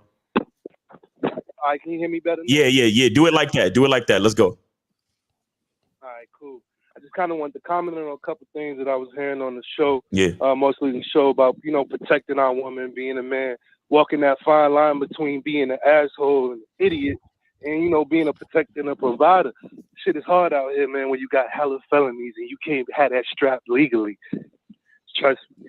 So you gotta kind of like find this fine line of between what's protecting, and then this is kind of like you gotta think for other people all the time. Like I hear y'all talking about trap situations, and I ride with it and I ain't supposed to have. So it's like, y'all, you cutting me off and flicking me off and doing all this extra shit. I'm sparing you. I ain't trying to go back. No. So when you lose your rights as a felon, right? And I got respect for those, man. That's a tough situation, right? But what I would say to you is, man, is that you need to create an understanding of what's next, right? So when you use the felony as an excuse, you can still be lethal with your hands and your feet.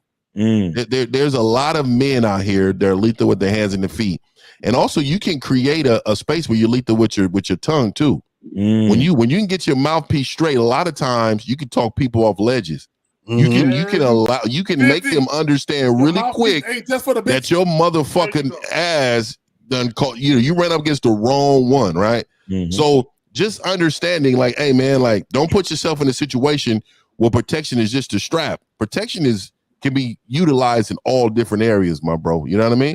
That's facts. Hey, there's I other agree. options too. Like during the pandemic, everybody was racing to the gun store to get guns and stuff because they didn't know what was going to happen.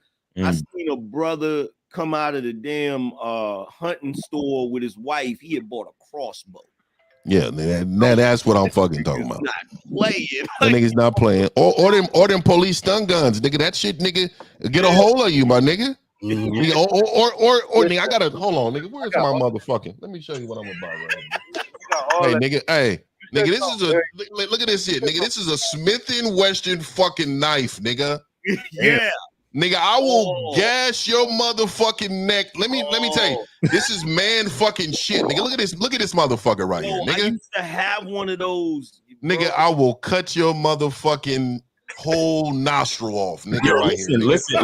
listen. Look. As a man, I feel like you should always have something to cut and something to burn. You know what I'm saying? Facts. Hey, we playing with it, angry man, nigga. We over here playing with it and shit. Facts. Nigga, this is what I'm talking about, nigga. All day. You should always be able to build a fire, and you should always be able to cut something. Always, as a fucking man, straight up.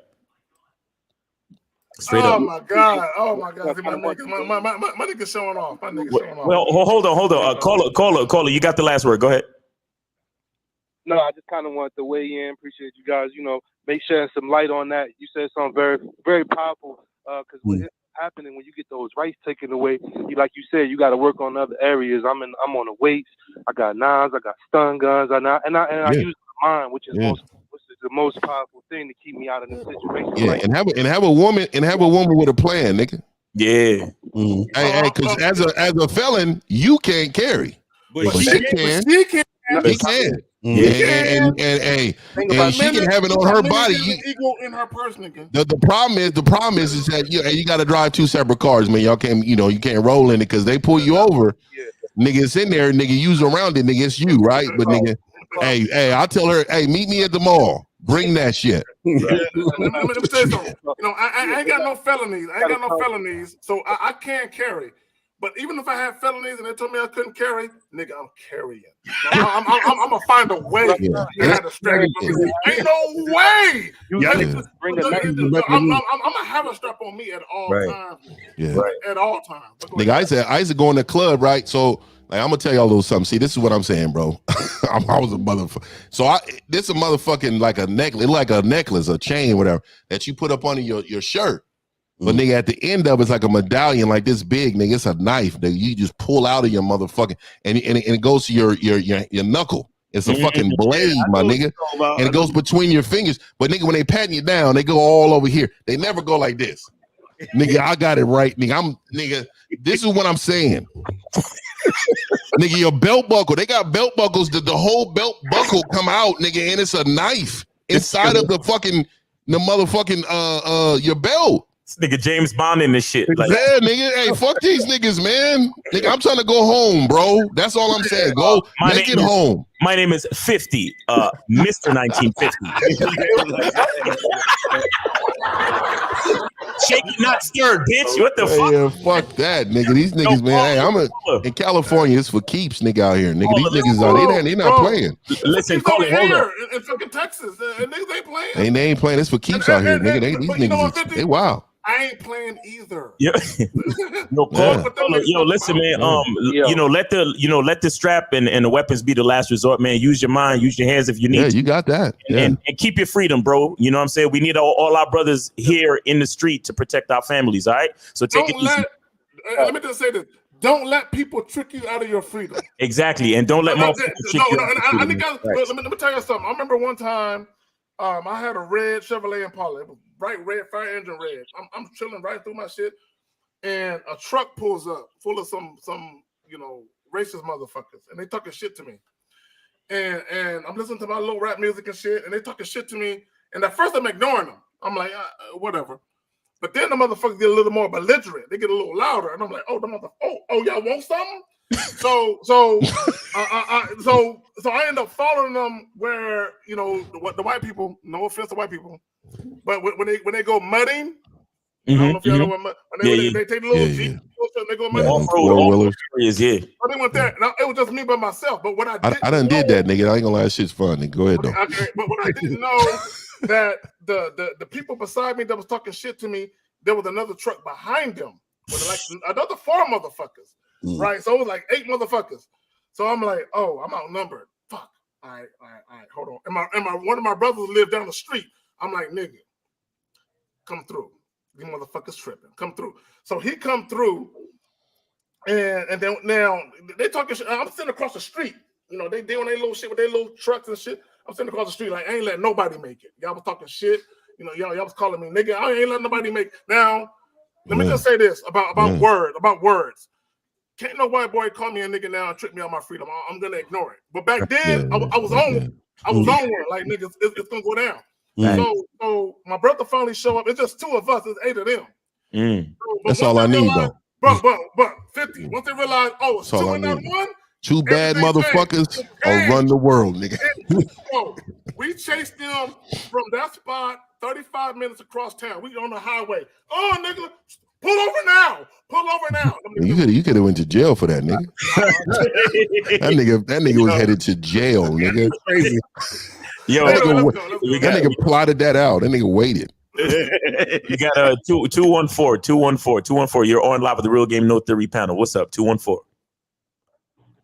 Hey, what's up, man? It's Pastor, man. Y'all having a good conversation, and I'm glad y'all brought up the less lethal for the brothers that got felony charges and stuff. Yeah. I'm glad Angry Man brought up that crossbow, because that crossbow is something that every brother should get, because it's something that you can get without having to register through a registration. So you can buy that right out the store, walk out with it with no problem. You know, I just wanted to add that. Y'all keep talking about these. I think I'm about to get. I'm about to. I want to hang down on the wall, nigga. That nigga's gonna be out here looking like Robin Hood and shit. That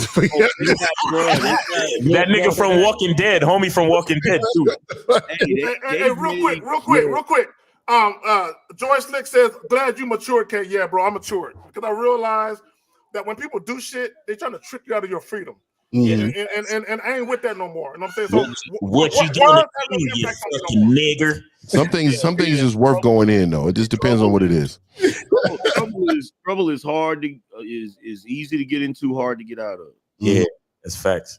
Hard to get out of, because I had my own little legal issues, and I literally got pulled over, stopped. The cop saw the crossbow in the trunk, had nothing to say about it, didn't argue about it, didn't no handcuffs. None of that. And like, crossbow and legally carry, and I'm in Texas. If I seen a crossbow, nigga, I'm out. So you can nigga, I'm a real one too, nigga. But nigga. There's no way. You know what it is? 50? You can explain that to your family. Nigga, you in the hospital, nigga. Nigga hit me with a crossbow, nigga. Nigga, you imagine a crossbow going in your rib cage or something, nigga? You're gone. Yeah. Type of shit is that? These things are with crossbows. You do some Green Arrow shit, man. You know? You could get hit. You could get hit with a bullet, but a bullet is precision. That joint might go past your organ, and you might survive that shit. But a crossbow is medieval, bro. That shit is like. Yeah, it's different. Mm-hmm. And you want to put some poison on the tip, nigga, to where it goes, nigga. Some poison had that nigga in there bro, pissing. With most of you niggas, all you gotta do is piss on the tip and it's poison. But go ahead. Yeah. I ain't gonna lie, nigga. My blood pressure kind of high. You can get some real piss on that. The crossbow is. But the crossbow is thicker. It's thicker than a bow and arrow. So you're gonna automatically do more damage when they hit. And then my crossbow shoot at 400. Like I think an FSI, I'll do the math on it. That's 292 miles an hour. What other YouTubes is talking about crossbow and niggas, man? hey, nigga, we are one of a kind. I didn't even get to fucking crossbows, niggas. All right, Cola, appreciate you, man. All my fellas out there, man, go get yourself a fucking crossbow out there, man. You feel me? Yo, crossbows now. Yeah, nigga, Miles is funny, they nigga. Are advanced like a motherfucker. It ain't like the crossbow back in the day. Yeah. Right. Yeah, if a nigga is like this, nigga, hold on.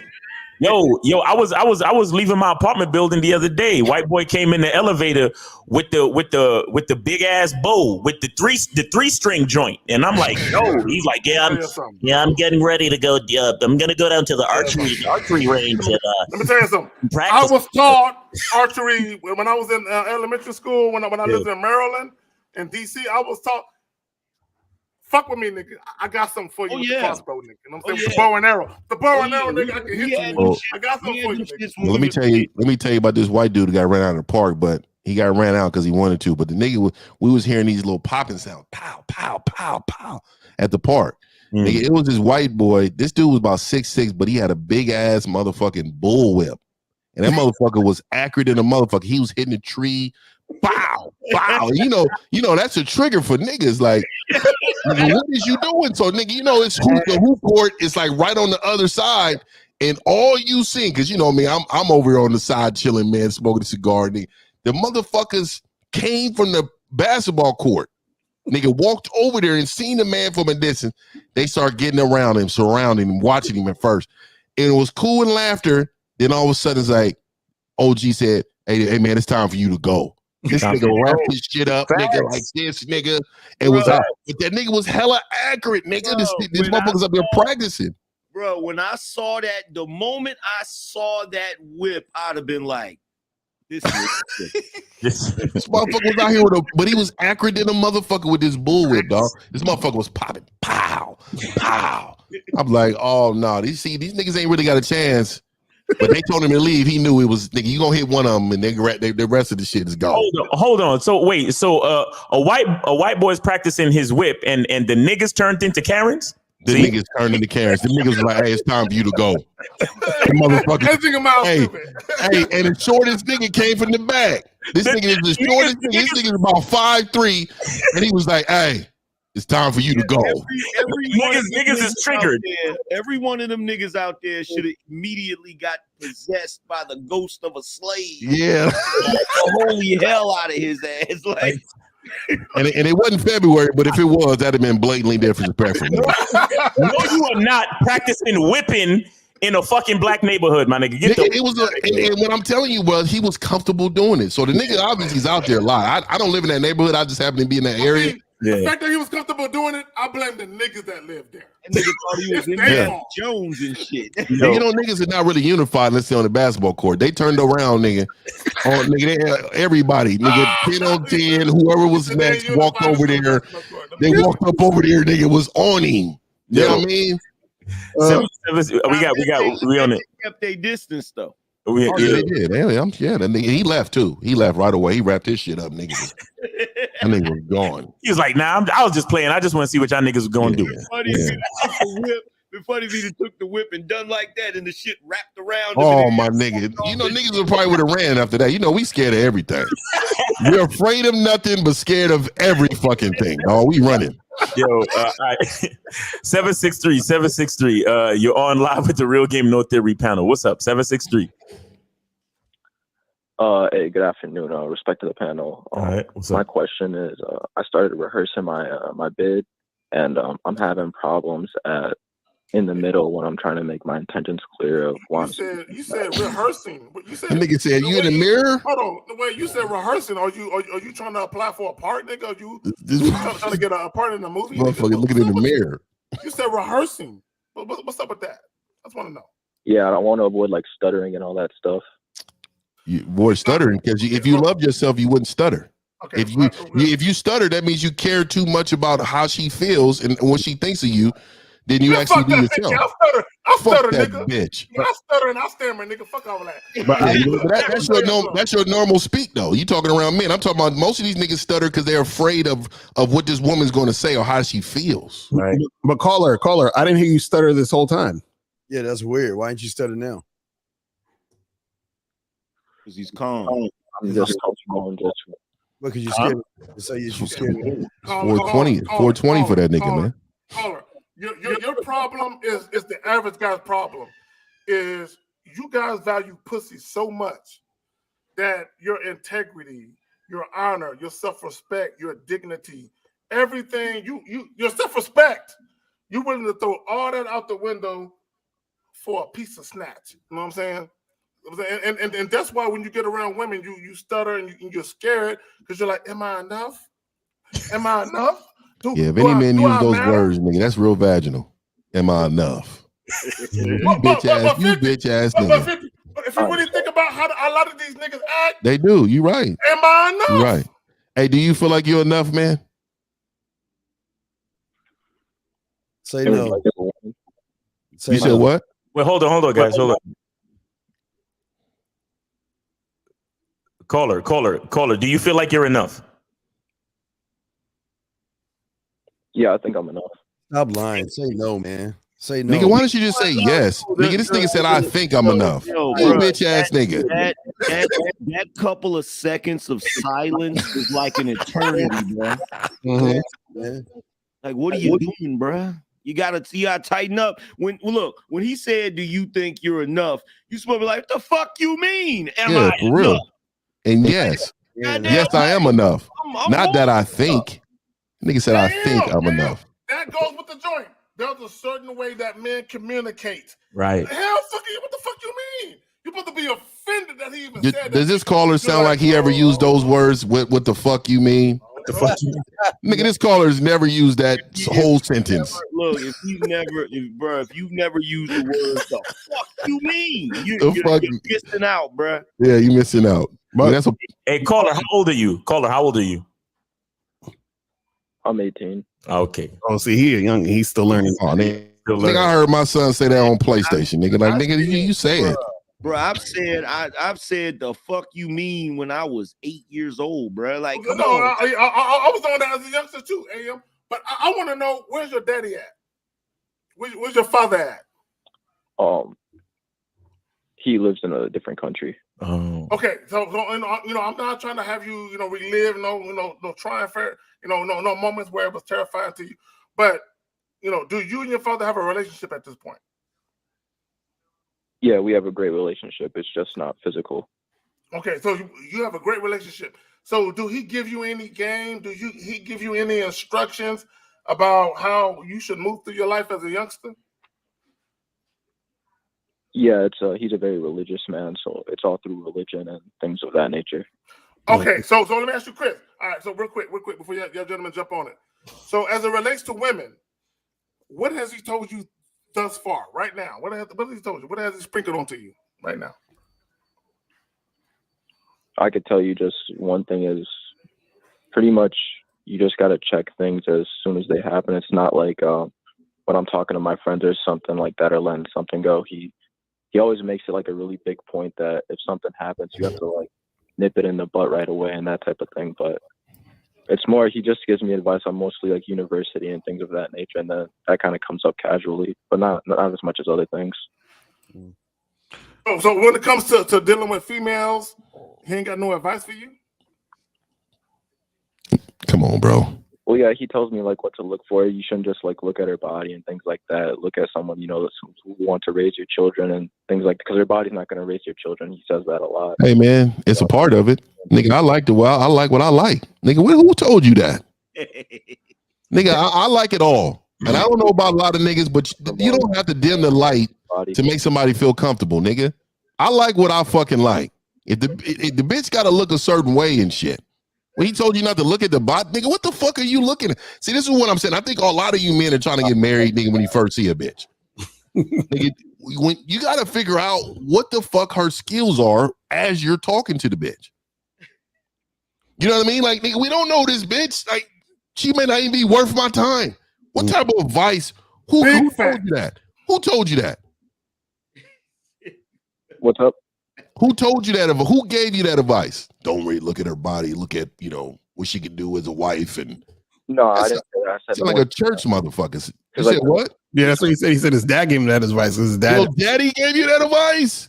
He said he's religious. Oh, my nigga. See, this is what I'm saying, man. Look. And it's nothing like, I don't know your daddy, so I'm not going to get on him because I was about to. But nigga, I will say your daddy is the reason why a lot of men suffer. Nigga, they suffer because he's not giving you correct information. You know what I tell my son? Nigga, get everything you want from a bitch. Yeah, nigga, whatever you want in life, from that bitch to do, nigga, you make sure she do that. Yeah, but and if she not, if she Bruh. don't, nigga, can move on, get another bitch. Bro, look, the way your woman look, bro. You gotta be attracted to your woman. Yeah, fuck that. You gotta look at her every day, bro. Ain't nothing like seeing a sad looking bitch. If you sitting there looking at her, You I'm gonna highlight tell you right now, she could be the nicest chick in the world, the most cooperative, the most fucking submissive, Yeah. but you'll be looking at the bitch like, damn, I don't my life, right? Look at my fucking life. Damn, I wish you Hold was. on, I'm gonna tell you this real quick because you're young and so you still learn. You just learning about a lot of things. I'll just say this real quick because you definitely need some coaching, and I definitely you suggest you watch these videos, hit us up, whatever. But you got to understand that your success with women is going to be directly correlated with your confidence. And right now, you sound like you're not confident, so therefore, it's going to be hard for you to attract women. Because when we, you said that you think you're enough. Then why would a woman want to be with a guy who thinks he's enough? Because then she's going to be like, why should I get with this guy when I can get with this other guy who actually knows he's enough, who knows he's the shit? You see what I'm saying? Your relationship with your father. He's been lying to you all this time. Yeah, your father. I didn't want to say it, man, but your father sounds like a bitch ass nigga, man.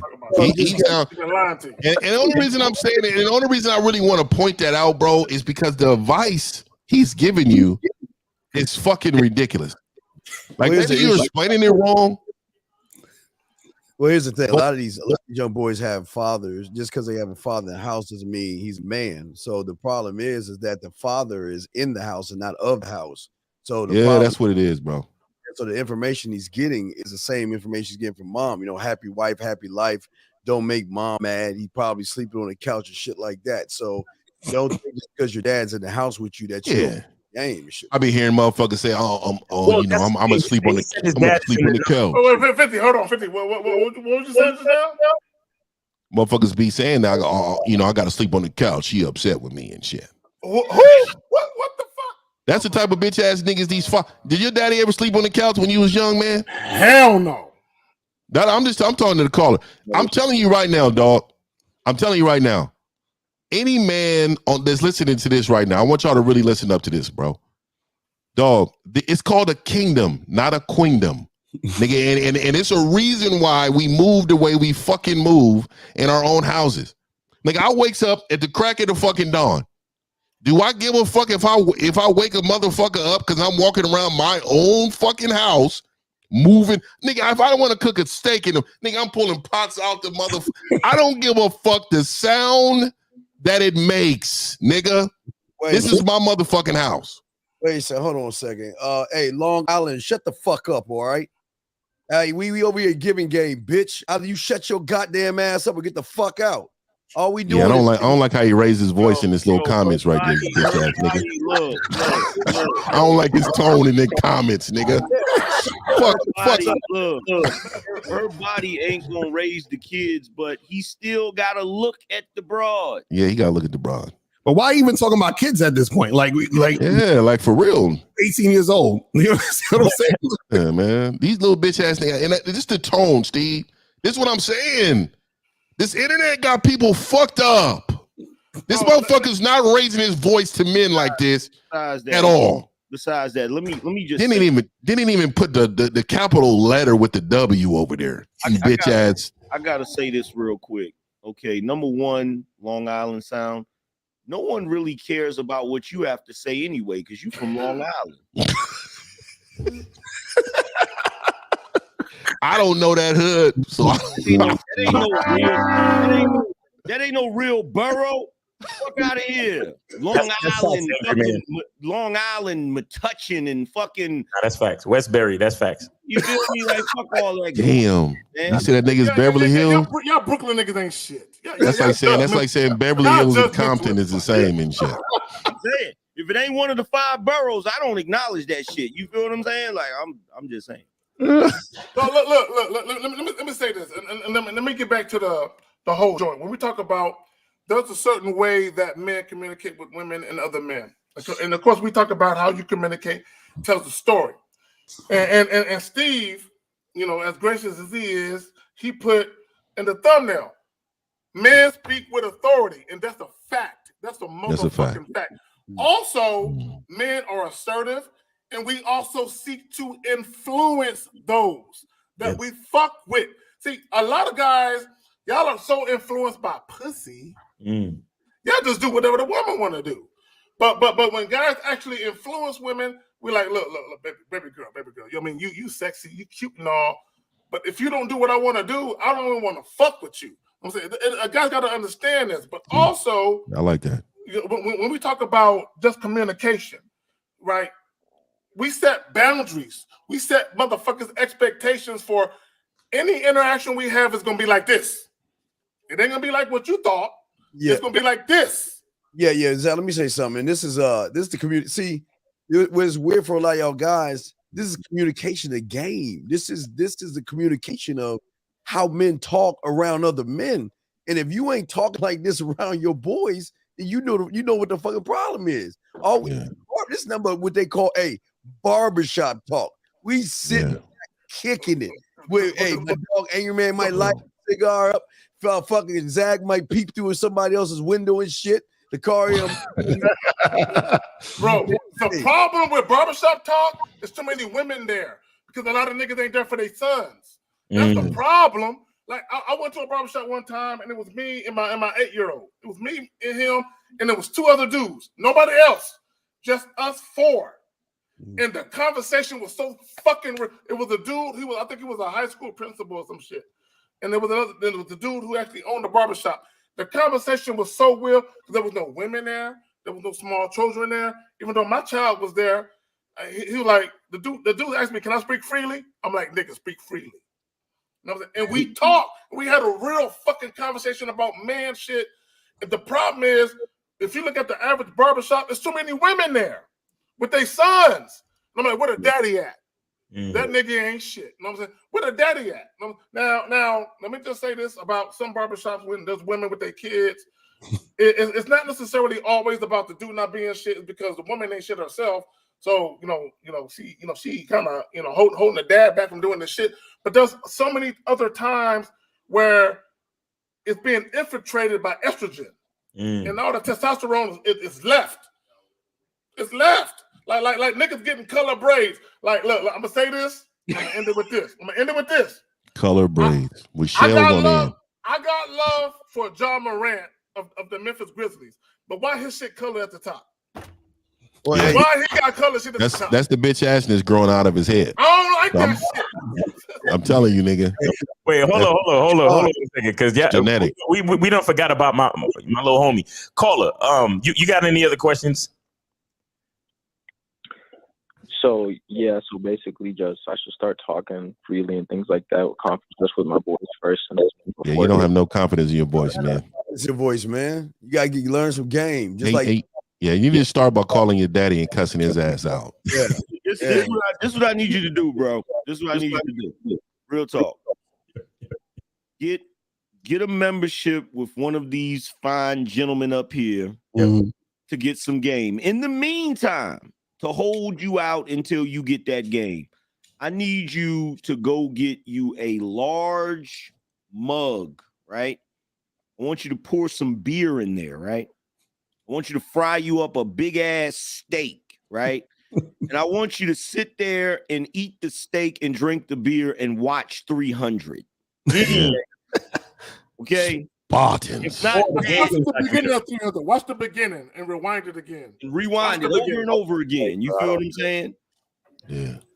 Man, you need some coaching, brother. So you got to. You're in desperate need because you're about to be a simp for somebody.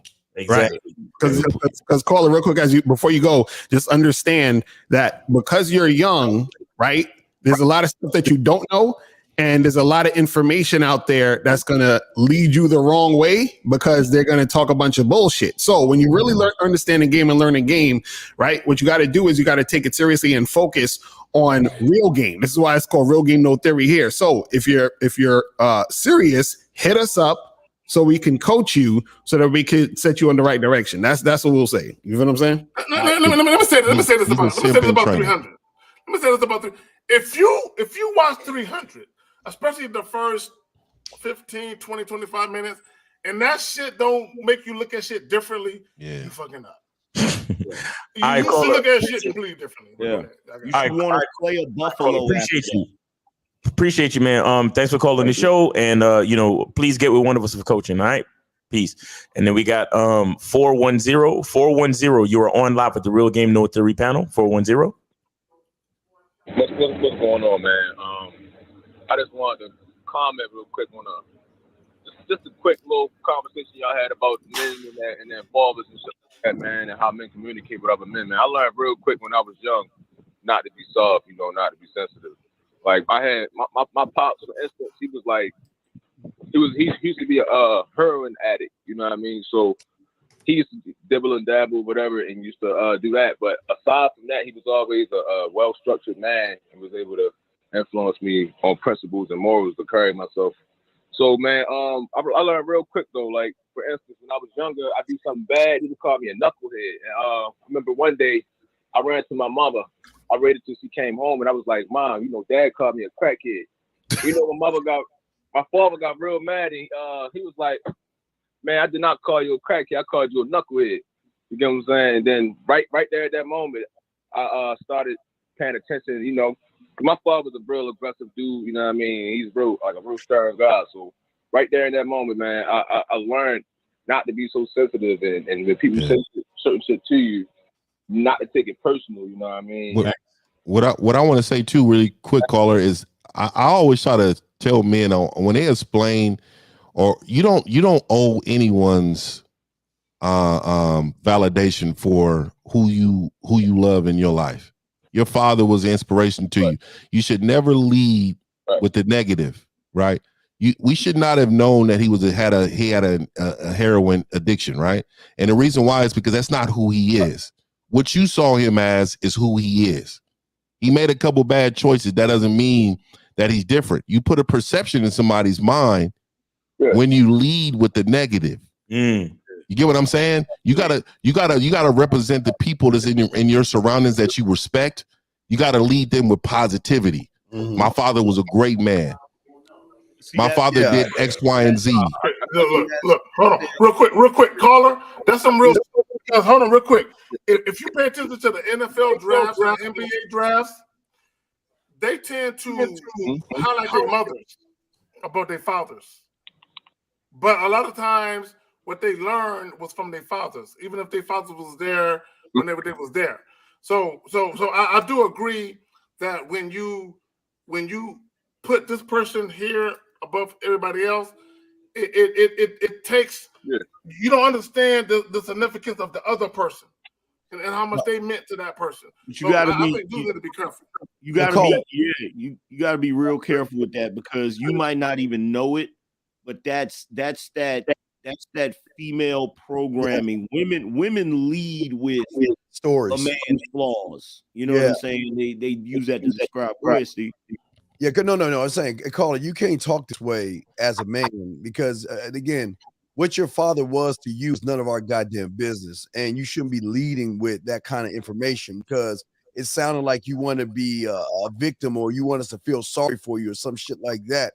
You don't talk that way. Just talk about what you need to talk about and be more assertive in what you're talking about, but never ever say, well, my dad was this and my dad was that. No, men don't talk like that, because once you say that, you get perceived as weak. It's like you want validation from us, or you want us to feel sorry for you or something by telling us that sob story and shit. And your family brand needs to be protected at all times. Exactly. And honestly, I didn't like. I'm listening to the dialogue. I'm like, what did him having an addiction have anything to do with the rest of the story? I thought the same thing, Miles. It's like he talked about, oh, my dad had an heroin addiction, and then it led to a story about him calling you a knucklehead, and you took the what he said, and you spoke to your mom, and like, what did anything have one with? Like, come on, dog. Like, you see what I'm saying? What was the point? Like, call it, just so we can understand you a little better. What was the point of telling us about his addiction? No, I get what you guys are saying. No. Stop. I need you to explain why you felt you needed to talk about your father's addiction, bro. That's how his mama talk about it. Hold on. Let him talk.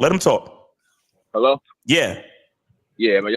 I cut it out a little bit, but No, I just wanted y'all to get the full spectrum of what kind of God my bro. But answer the question though, bro. No, bro. Listen. What made you feel like you needed to talk about your pop's addiction in reference to the story about him calling you a knucklehead and you misconstruing the situation? What was it? This is why I mentioned that. You know what I mean? I'm saying even with him dealing with the trials and tribulations he might have been going through, he was still able and man enough to install principles and morals within me, even though he had his own problem. You know what I'm saying? He had his own shit to deal with. He was still a man enough to install and make sure that I was crafted in a way which I can carry out my life in a proper form. You know what I mean? And I get it. But what I'm saying is, what is the difference between that and then a woman leading that the father cheated on the mother? You see what I'm saying? You see how my father was a cheater, but what he did, he also did X, Y, and Z really good. You see how we're now damaging your brand. This man was a good man. He made some bad choices, right? That we all make, right? But at the end of the day, when you're talking about the brand that you represent, that it's very important for men to not only be protective of the woman, kids, but your last name is very important, bro. Right. I have one more question. Has your mother ever said to you? Yeah, exactly. Angry. I got you, Angry. Hold on 1 second. Caller. I need you to tell us how you knew that your dad had an addiction and what the addiction was. How do you know that information? Shit, man, it's pretty simple, man. I know it just throughout his actions. You know what I'm saying? I used to have my items and shit stole from me, shit getting pawned and shit like that. Bro, come on, bro. Wait, so your dad pawned your personal items? Yeah, man. Okay, and that's how you found out that he had. So okay, but again, how did you find out for sure that he had a heroin addiction? Is what I'm saying, because somebody stealing your shit is somebody stealing your shit. But how did you know that that's what was really happening with the him taking your personal belongings? Let me explain, bro. Let me explain. I thought, like I mentioned, I don't know if you heard me or not, but I actually seen him do it. I seen a dollar bill. I seen powder. I played with the pills. Didn't know what they were. What is still in Wait. Again. You just said that you saw the pills and you didn't know what they were. How did you end up knowing what they were? How did I end up knowing what they were? I had to learn, bro. Who told you, bro? How did you find out? Who told you is what I'm saying. Where did you learn? You said I had to learn. Where did you learn? I learned from the streets, bro. But wait, you real quick before I throw the angry man, you were saying that real quick. I just want to say this real quick, angry man. You said, see, we asked you a question, and then you talk about him pawning off shit. Why didn't you leave with what you just said about the powder and the rolled up dollar? What the fuck is you don't know if he's stealing shit and pawning victim shit. This is why every dude on the planet. Every dude on the planet. Let me ask bro this. Let me ask you this, bro. And just be honest. What up? Has your mother ever said to you, your dad may be a drug addict, but at least he does X, Y, Z? Yeah. Of course. Thank you. Yeah, that's what we wanted you to admit, dog. That's really what you wanted. That's where you got your information from. So here's the thing: every dude that I know, their dad, if he's in their life, is a superhero to them. Superhero, nigga. They don't start viewing their father as a mere mortal, right? Until their mother diminishes him, right? Okay? So it wasn't necessarily my mom's though, bro. That's what I'm trying to get you to understand. What's going on, my dude? No, what I'm saying, we know you ran to your mother, but right? Saying, look, I never ran to my mother, so that tells me a lot. See, here's the thing. This is look. This is female programming, especially in our community. Okay, and the reason why I'm saying this is because some kind of way y'all have been convinced that just because somebody has flaws doesn't mean they can teach something. So you'll hear that often. Yeah, he might have been this, but at least he did this. Like, you don't even have to add the flaw in there to actually talk about the virtue. Call it real quick. You said it wasn't necessarily your mom. So what was it though? You got it. Yeah, that's it, bro. Hey, you too, man. Yeah, back to what Angry Man was saying, I could definitely relate to that, bro. That is a true point that you make. You know what I mean? Growing up, your father is a superhero. I used to look at my father as a superhero. Still do. A lot of qualities he has, I'm appreciative that was translated to me. Right. But at a certain time when you get older, because like I said, my parents been together for like 20 plus years, right? And they was never married, but they stood together to raise me in a single parent household. So from like 1 to like 16, you know what I mean? My father was a great man, but that's because I wasn't old enough to realize some of the things he was doing was wrong. So when I got 17, 18, realized my shit was going missing, he pawned my shit off, lied to me in my face. Of course, that's because he's a heroin addict. That's why I made that statement. Which I get. So let me say this really quick, man. So let me ask you this, and caller, I know you. This is something that's very personal to you, but I want to ask you this, and I ask a lot of my clients this too. So if a man cheats on his woman, is he a bad husband or a bad person? Shit, that's hard to say, bro. No, it's not. It's really simple, right? He's a bad husband. That doesn't make him a bad person. So what I'm saying to you is, you may have some addictions. You may have some things that's not what everybody deems to be okay, and it can be damaging to a lot of people's lives, but that doesn't make you a bad person. I think what happens is, see a lot of times women, and this is what's different from women and men. Women look at a situation and judge you on the totality of the whole situation based on one thing you have done. If you're a cheater, oh, he's a bad person, he's a bad man, he's disgusting. We as men think about it as, okay, he made a bad decision, but that doesn't make him a bad person. Right. If he was doing everything he was supposed to do as a man, but that particular moment in his life, he had a lapse, that doesn't make him a bad person. We got to stop labeling people, right? Like, your father was when you're saying he's a heroin addict, no, he did heroin. Right. That's not who he is. A heroin addict means, this is what I'm saying, hold on. A heroin addict means this is something that he's continuously doing to damage himself throughout his entire life. He's probably got off. He's probably worked through things. No, he's done heroin. So what I'm saying is, we have to separate the good to the bad and understand we can't judge him like a woman would in totality. Do you understand what I mean by that? Yeah. But real quick. See, caller,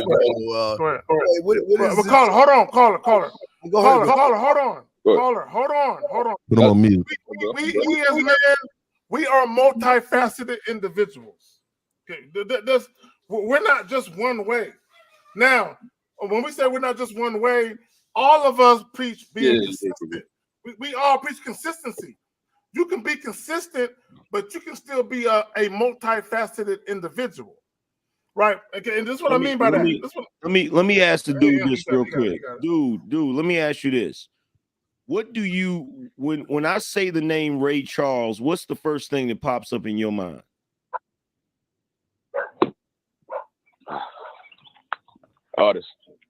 Artist, right? Yeah. The first thing that pops up in your mind about Ray Charles isn't heroin addict, right? And he was a heroin. You know what I mean? Like, we didn't have to know that Ray Charles was a heroin addict. We didn't have to know that James Brown was on drugs. This is what women do to diminish the greatness of men. Speaking like that, yeah. And men gotta step away from doing that. You know what I'm saying? Like, really. Let me say something. Y'all but hang up on that call, okay? All right, caller, man. We appreciate you sharing your story, man. Thanks for calling the show, man. You be safe, all right? the fuck is up with this? Why don't we confront why your dad? Who gives a fuck why his dad didn't marry his motherfucking mom? Why do y'all give a fuck? Well, hold on, real quick. No, back in the day. Look at that nigga's thumbnail. Yeah, man.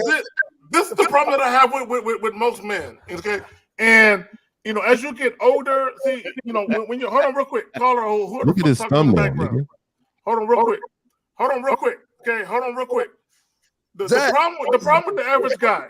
Go ahead, man. I hear about the fucking. No, it's your own echo, bro. Like it's crazy. I don't know. Anyway, fuck it, let's go. That nigga Ego slapping him in his own face, nigga. like this, like that, nigga, like this. Anyway, so look, real quick. The problem that I have with most guys, especially guys that come from single mother backgrounds, y'all don't hold y'all mothers to no fucking, you know what I'm saying, accountability. None. Responsibility for the decision that she made. You never question her. Anything that she said, you believe her. He wasn't shit. You right, mama. He wasn't shit. Mm-hmm. So what happens is, just cough. Hold on. Damn, nigga. God damn, nigga. Nigga caught COVID in 30 seconds or less. Nigga caught COVID, nigga, quick. I get to my point. Hold on, real quick. Come on, I'm about to cough again. Yeah. I can feel it. I can feel it in my throat. I'm about to finish it up. Damn, nigga, I don't know what you mean he felt it in your throat. My nigga, man, what is going on this fucking show, my nigga? Yes. I never heard of it. Hey, L, don't do me like that. Don't do me like that. Yeah, we got one last call. Y'all want to take it? Yeah, let's take this one last call real quick and we're gonna wrap it up. Yeah. All right, 347. You're on live with the Real Game No Theory panel. What's up? 347. Hey, what's going on, y'all? Nigga, speak up. No, bro. Are you in a fucking closet? That nigga whispering in my ear and shit. You sound like you in the damn whisper. We don't whisper. You sound like you in the closet standing on somebody's shoes, bro. Call it that men communicate with other men. What the fuck is going on? Please speak up, caller. Yeah, you can hear me? Yeah, we hear you. Go ahead. Yeah, I'm trying to think, how can I stop my addiction to escorts? What? He's trolling, man. He's trolling. He got trolling, bro. Wait, say it one more time, just to make sure you're not trolling, or if you're trolling. Go ahead. You know, I'm trying to get help, to stop that, because I got a girl, and she's not giving me what she wants, like sex, whatever. Oh, so why are you with her then? That's your boy. That's your boy. Why was she? If she's not getting no pussy from her, that's your boy. I mean, what do you mean? I ain't never heard no motherfucker say some shit like that. Wait, how do you have a girlfriend that ain't fucking? It don't make no sense. Yeah, I want to hear Lucario break him up right now. Go ahead, Lucario. I mean, we work, but it's not like that. It is like that. Weeks, whatever. Wait, how long you been with this girl? I ain't hear you. How long you been with your girlfriend? Oh, but a year. Okay. Hold on. Hold on real quick. So you've been with her for a year. When was the very first time y'all had sex or relations? Nigga, after she paid multiple bills? After I met her. No. I'm asking you a time frame, motherfucker. Don't play with me. He said 2 weeks. 2 weeks after he met her. Yeah. He said 2 weeks? I don't believe it, but go ahead. Okay, so wait. So now you said you fucking escorts? Yeah. Okay, so now, why? So you saying the reason you're fucking escorts is because your girlfriend won't give you no sex? Is that what you said? Yeah. Bruh. Consistent the way how I wanted to be. Oh, okay. This is what you do. One, you fucking break up with your girlfriend, right, and get a new bitch. I think I think he said he's not getting it the way he wants it. Right. So what do you mean the way you want it? Like, what do you mean? How do you want it? How do you want it? Real quick. So caller. Hold on, real quick. See, this is the exact shit I talk about. I talk about, number one, a lot of y'all motherfuckers think because chicks is fucking you that is working for you. It ain't working for you. are you getting the frequency of the sex that you want and the type of sex that you want? Meaning that you probably want some freaky shit that she ain't willing to do. Speak on it. Go ahead. You got it. Yeah, it's not consistent. She's not, going down on me the way how I wanted her to go down. So did you ask her to be in a relationship, or she asked you? How old is this motherfucker? Hold on, guys. One question at a time, guys. One question at a time. Okay. 50, go ahead. What you said? Did she ask you to be in a relationship, or you asked her? She asked me first.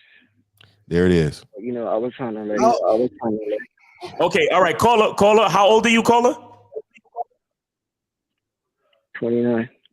29. Oh, that nigga's not 29. Okay, bro. He's a bitch ass nigga, man. Okay, so what's the nasty shit you said that she not doing? What's the shit you wanted to do? Angry man is actually angry. Caller, what do you want your girl to do that she's not doing? Like going down on me. So it's normal shit. Has your girl ever went down on you? Ever? Yeah. Okay, and why she stopped? What's the reason? And she said she's not mentally satisfied for her to give it to me like that. Okay. Wait, hold on. Wait, real quick. Caller, did she ever give you slow and enthusiastic head? Shout out 1950. Yeah, was it slow and enthusiastic? Slow and enthusiastic. It was a whole lot of spit that she was just. You just heard all that type of shit. Ever? You two gonna ban Zag, man. Yeah. They gonna ban Zag. He said he got it in the beginning. So caller, okay, hold on. So caller, why can't you just get rid of her and find another girlfriend or girl who's gonna do that instead of going to escorts? I don't know. I might hate myself. You know what I'm saying? He's trolling. He's trolling. Number one, he got this in the background. Number one, he's entertaining himself. Number one, bro. First of all, let's get one thing clear. Women don't go down on you, bro. Okay, you got head. Say that. She gave you a blowjob. She gave you some brain. It's a certain way that a man speaks.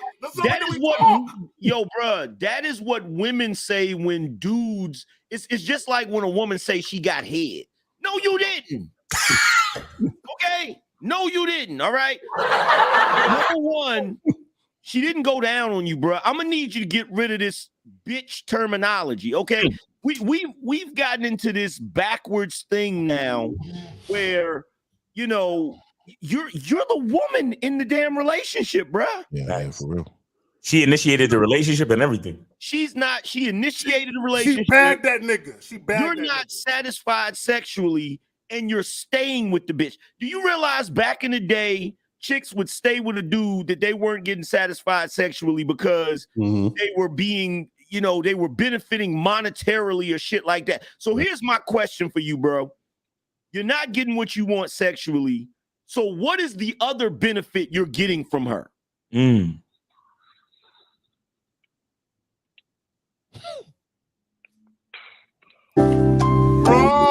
are you really taking this long to answer the question? Friendship. She's a great. Niggas think friendship. Get the fuck out of here. Get the fuck out of here. You the bitch.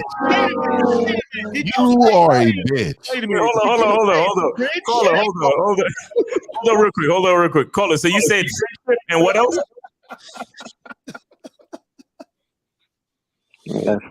You said friendship and what else? You said something else after friendship. Go ahead.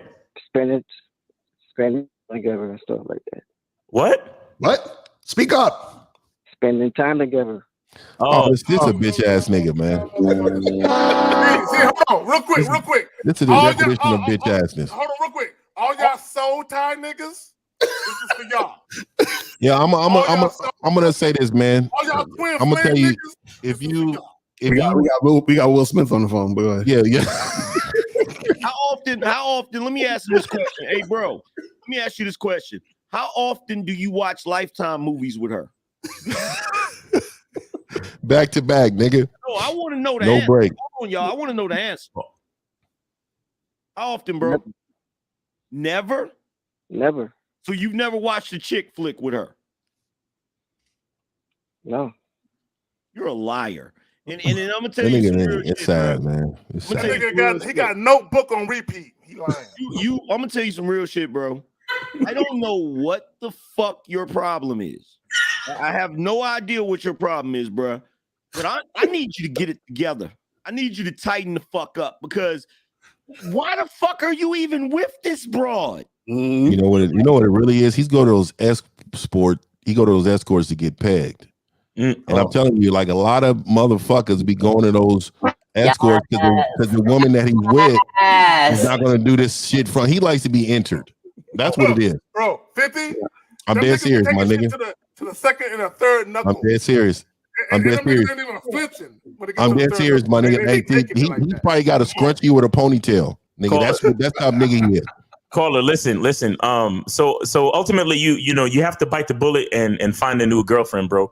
She's not giving you what you want, so ultimately you got to get rid of her and find a new girlfriend that will give you what you want, so you can stop messing with these escorts. Mm-hmm. All right. That nigga spending a lot of money on escorts, nigga. Just say, nigga, these is prostitutes, nigga. Before he finds a new girlfriend, he needs to find a new sack. That's for real. Bro, what the hell? Hey, I mean, look, I don't know if I can handle him as a client. Y'all want him as a client? Well, if he want to be called bitch ass nigga every day, then call me, nigga. Because I'm there's not a day that goes by I won't hit that nigga. I'm like, hey, bro, you's a bitch ass nigga. If you don't want that, don't call me. And if you don't want to start to choke your bitch, don't call 50.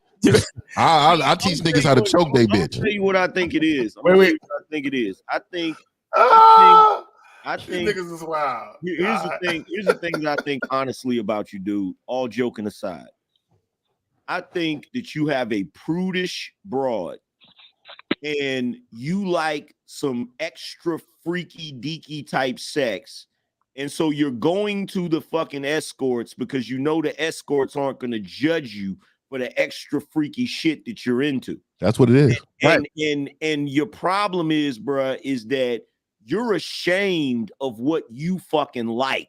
And you gotta, wait a minute. You gotta. That's what I said. They like to get pegged and shit. Going deep with it. Yes. Mm-hmm. You gotta get over that shit.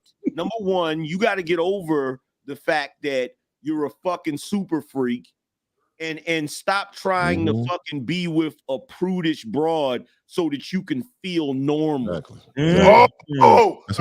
AM. Caller. How much you pay for the escorts? I think you said something. Caller, how much you pay for the escorts? A few hundreds.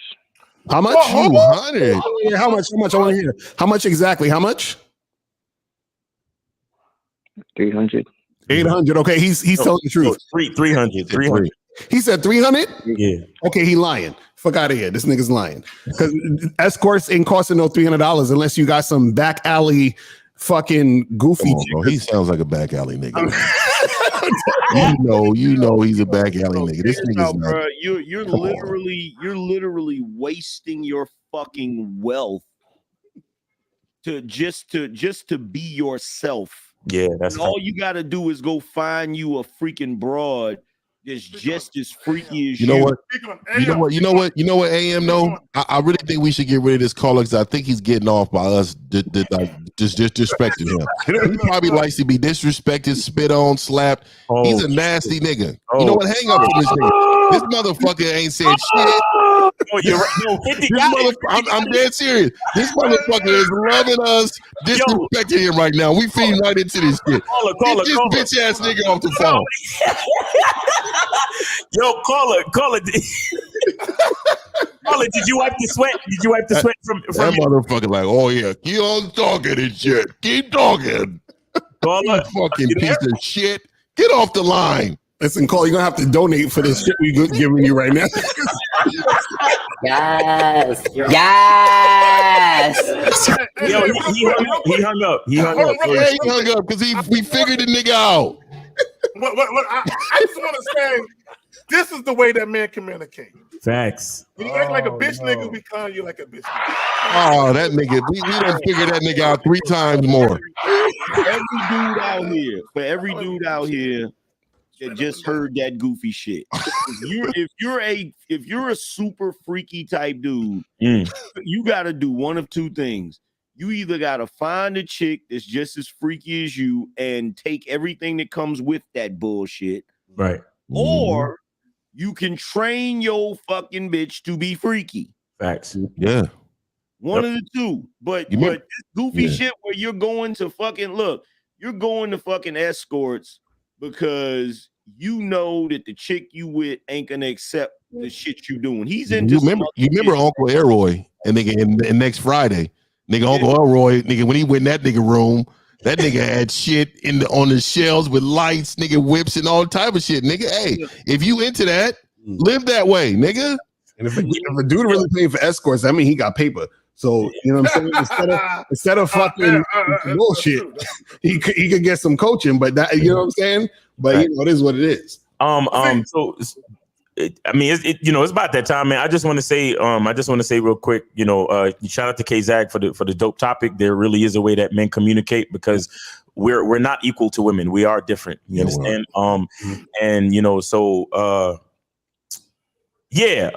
Tonight, Lucario and myself, we doing the April's gonna be on there too. Yeah, Lucario, myself, April, we're gonna be doing the profile critique.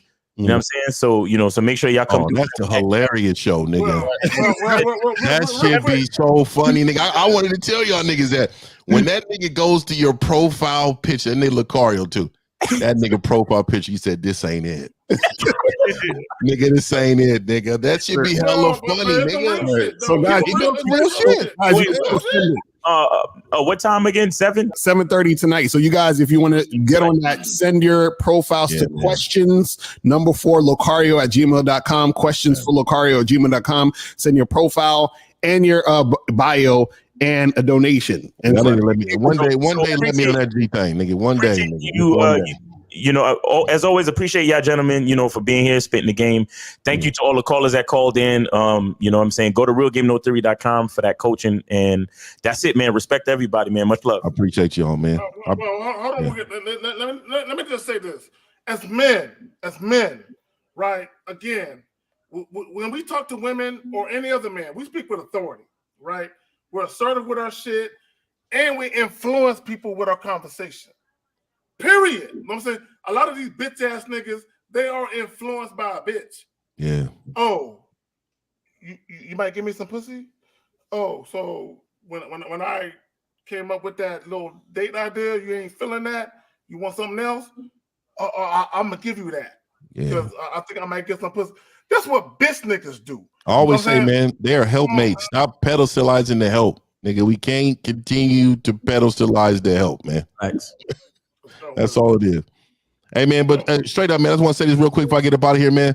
I appreciate talking to y'all motherfuckers every week, man, because, nigga, for real, we're changing lives. Nigga, we're the rawest panel. Let me say this, dog. There is no holding back, nigga, from near one of these cats on this panel, and I respect that. That's the only reason I can fuck with these niggas like that every week. I don't put out a lot of videos because I'm too busy in my personal life. But, nigga, one thing I will say is, nigga, I will never miss this time, nigga, if it's possible in my schedule, nigga, because I refuse to not be a part of I know change. Nigga, this is change. Nigga, this is not too many motherfuckers that's telling you the truth.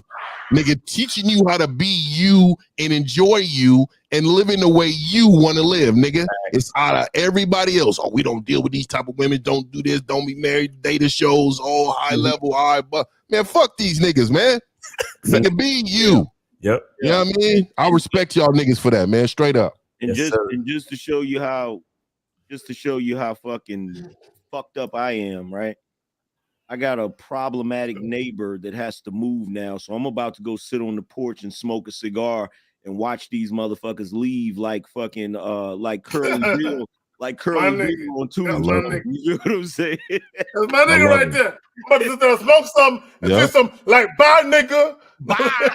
Yeah, I'm probably gonna be on the porch with playing bitches ain't shit but hoes and tricks on the fucking porch and shit. Nigga, the Chronic album is being played the whole time you're moving, bitch. One thing about me is I am a shit starter. I love it. I want all the smoke, nigga. I want everything. Me too, nigga. Hey, I'm with it. And last but not least, I still drink from the fucking cup. So Oh, my nigga, No, nigga. That right there. From fucking elephant testicles, nigga. That's not that shit is. Cup, motherfucker. That shit is too curved for me, nigga. That nigga is nigga. I need to see the bottom, nigga. I got to see the bottom of something I'm drinking. This nigga, hey, I got to give it to my nigga Steve. My nigga's professional. That nigga came on here. Nigga, he came on here real. Nigga, he damn the next year gonna have a tie on next week. That nigga gonna be giving cologne ideas and shit. Nigga, next week he gonna be get a third button. If you a bitch ass nigga with the third button, you got zero swag, nigga. Hey, listen. Hey, stop talking about Steve. He's a high value man now. All right.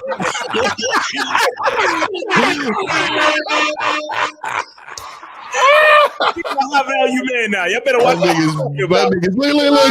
Look at that nigga. Hey, any nigga that's spraying towards their wrist first to use a bitch ass nigga.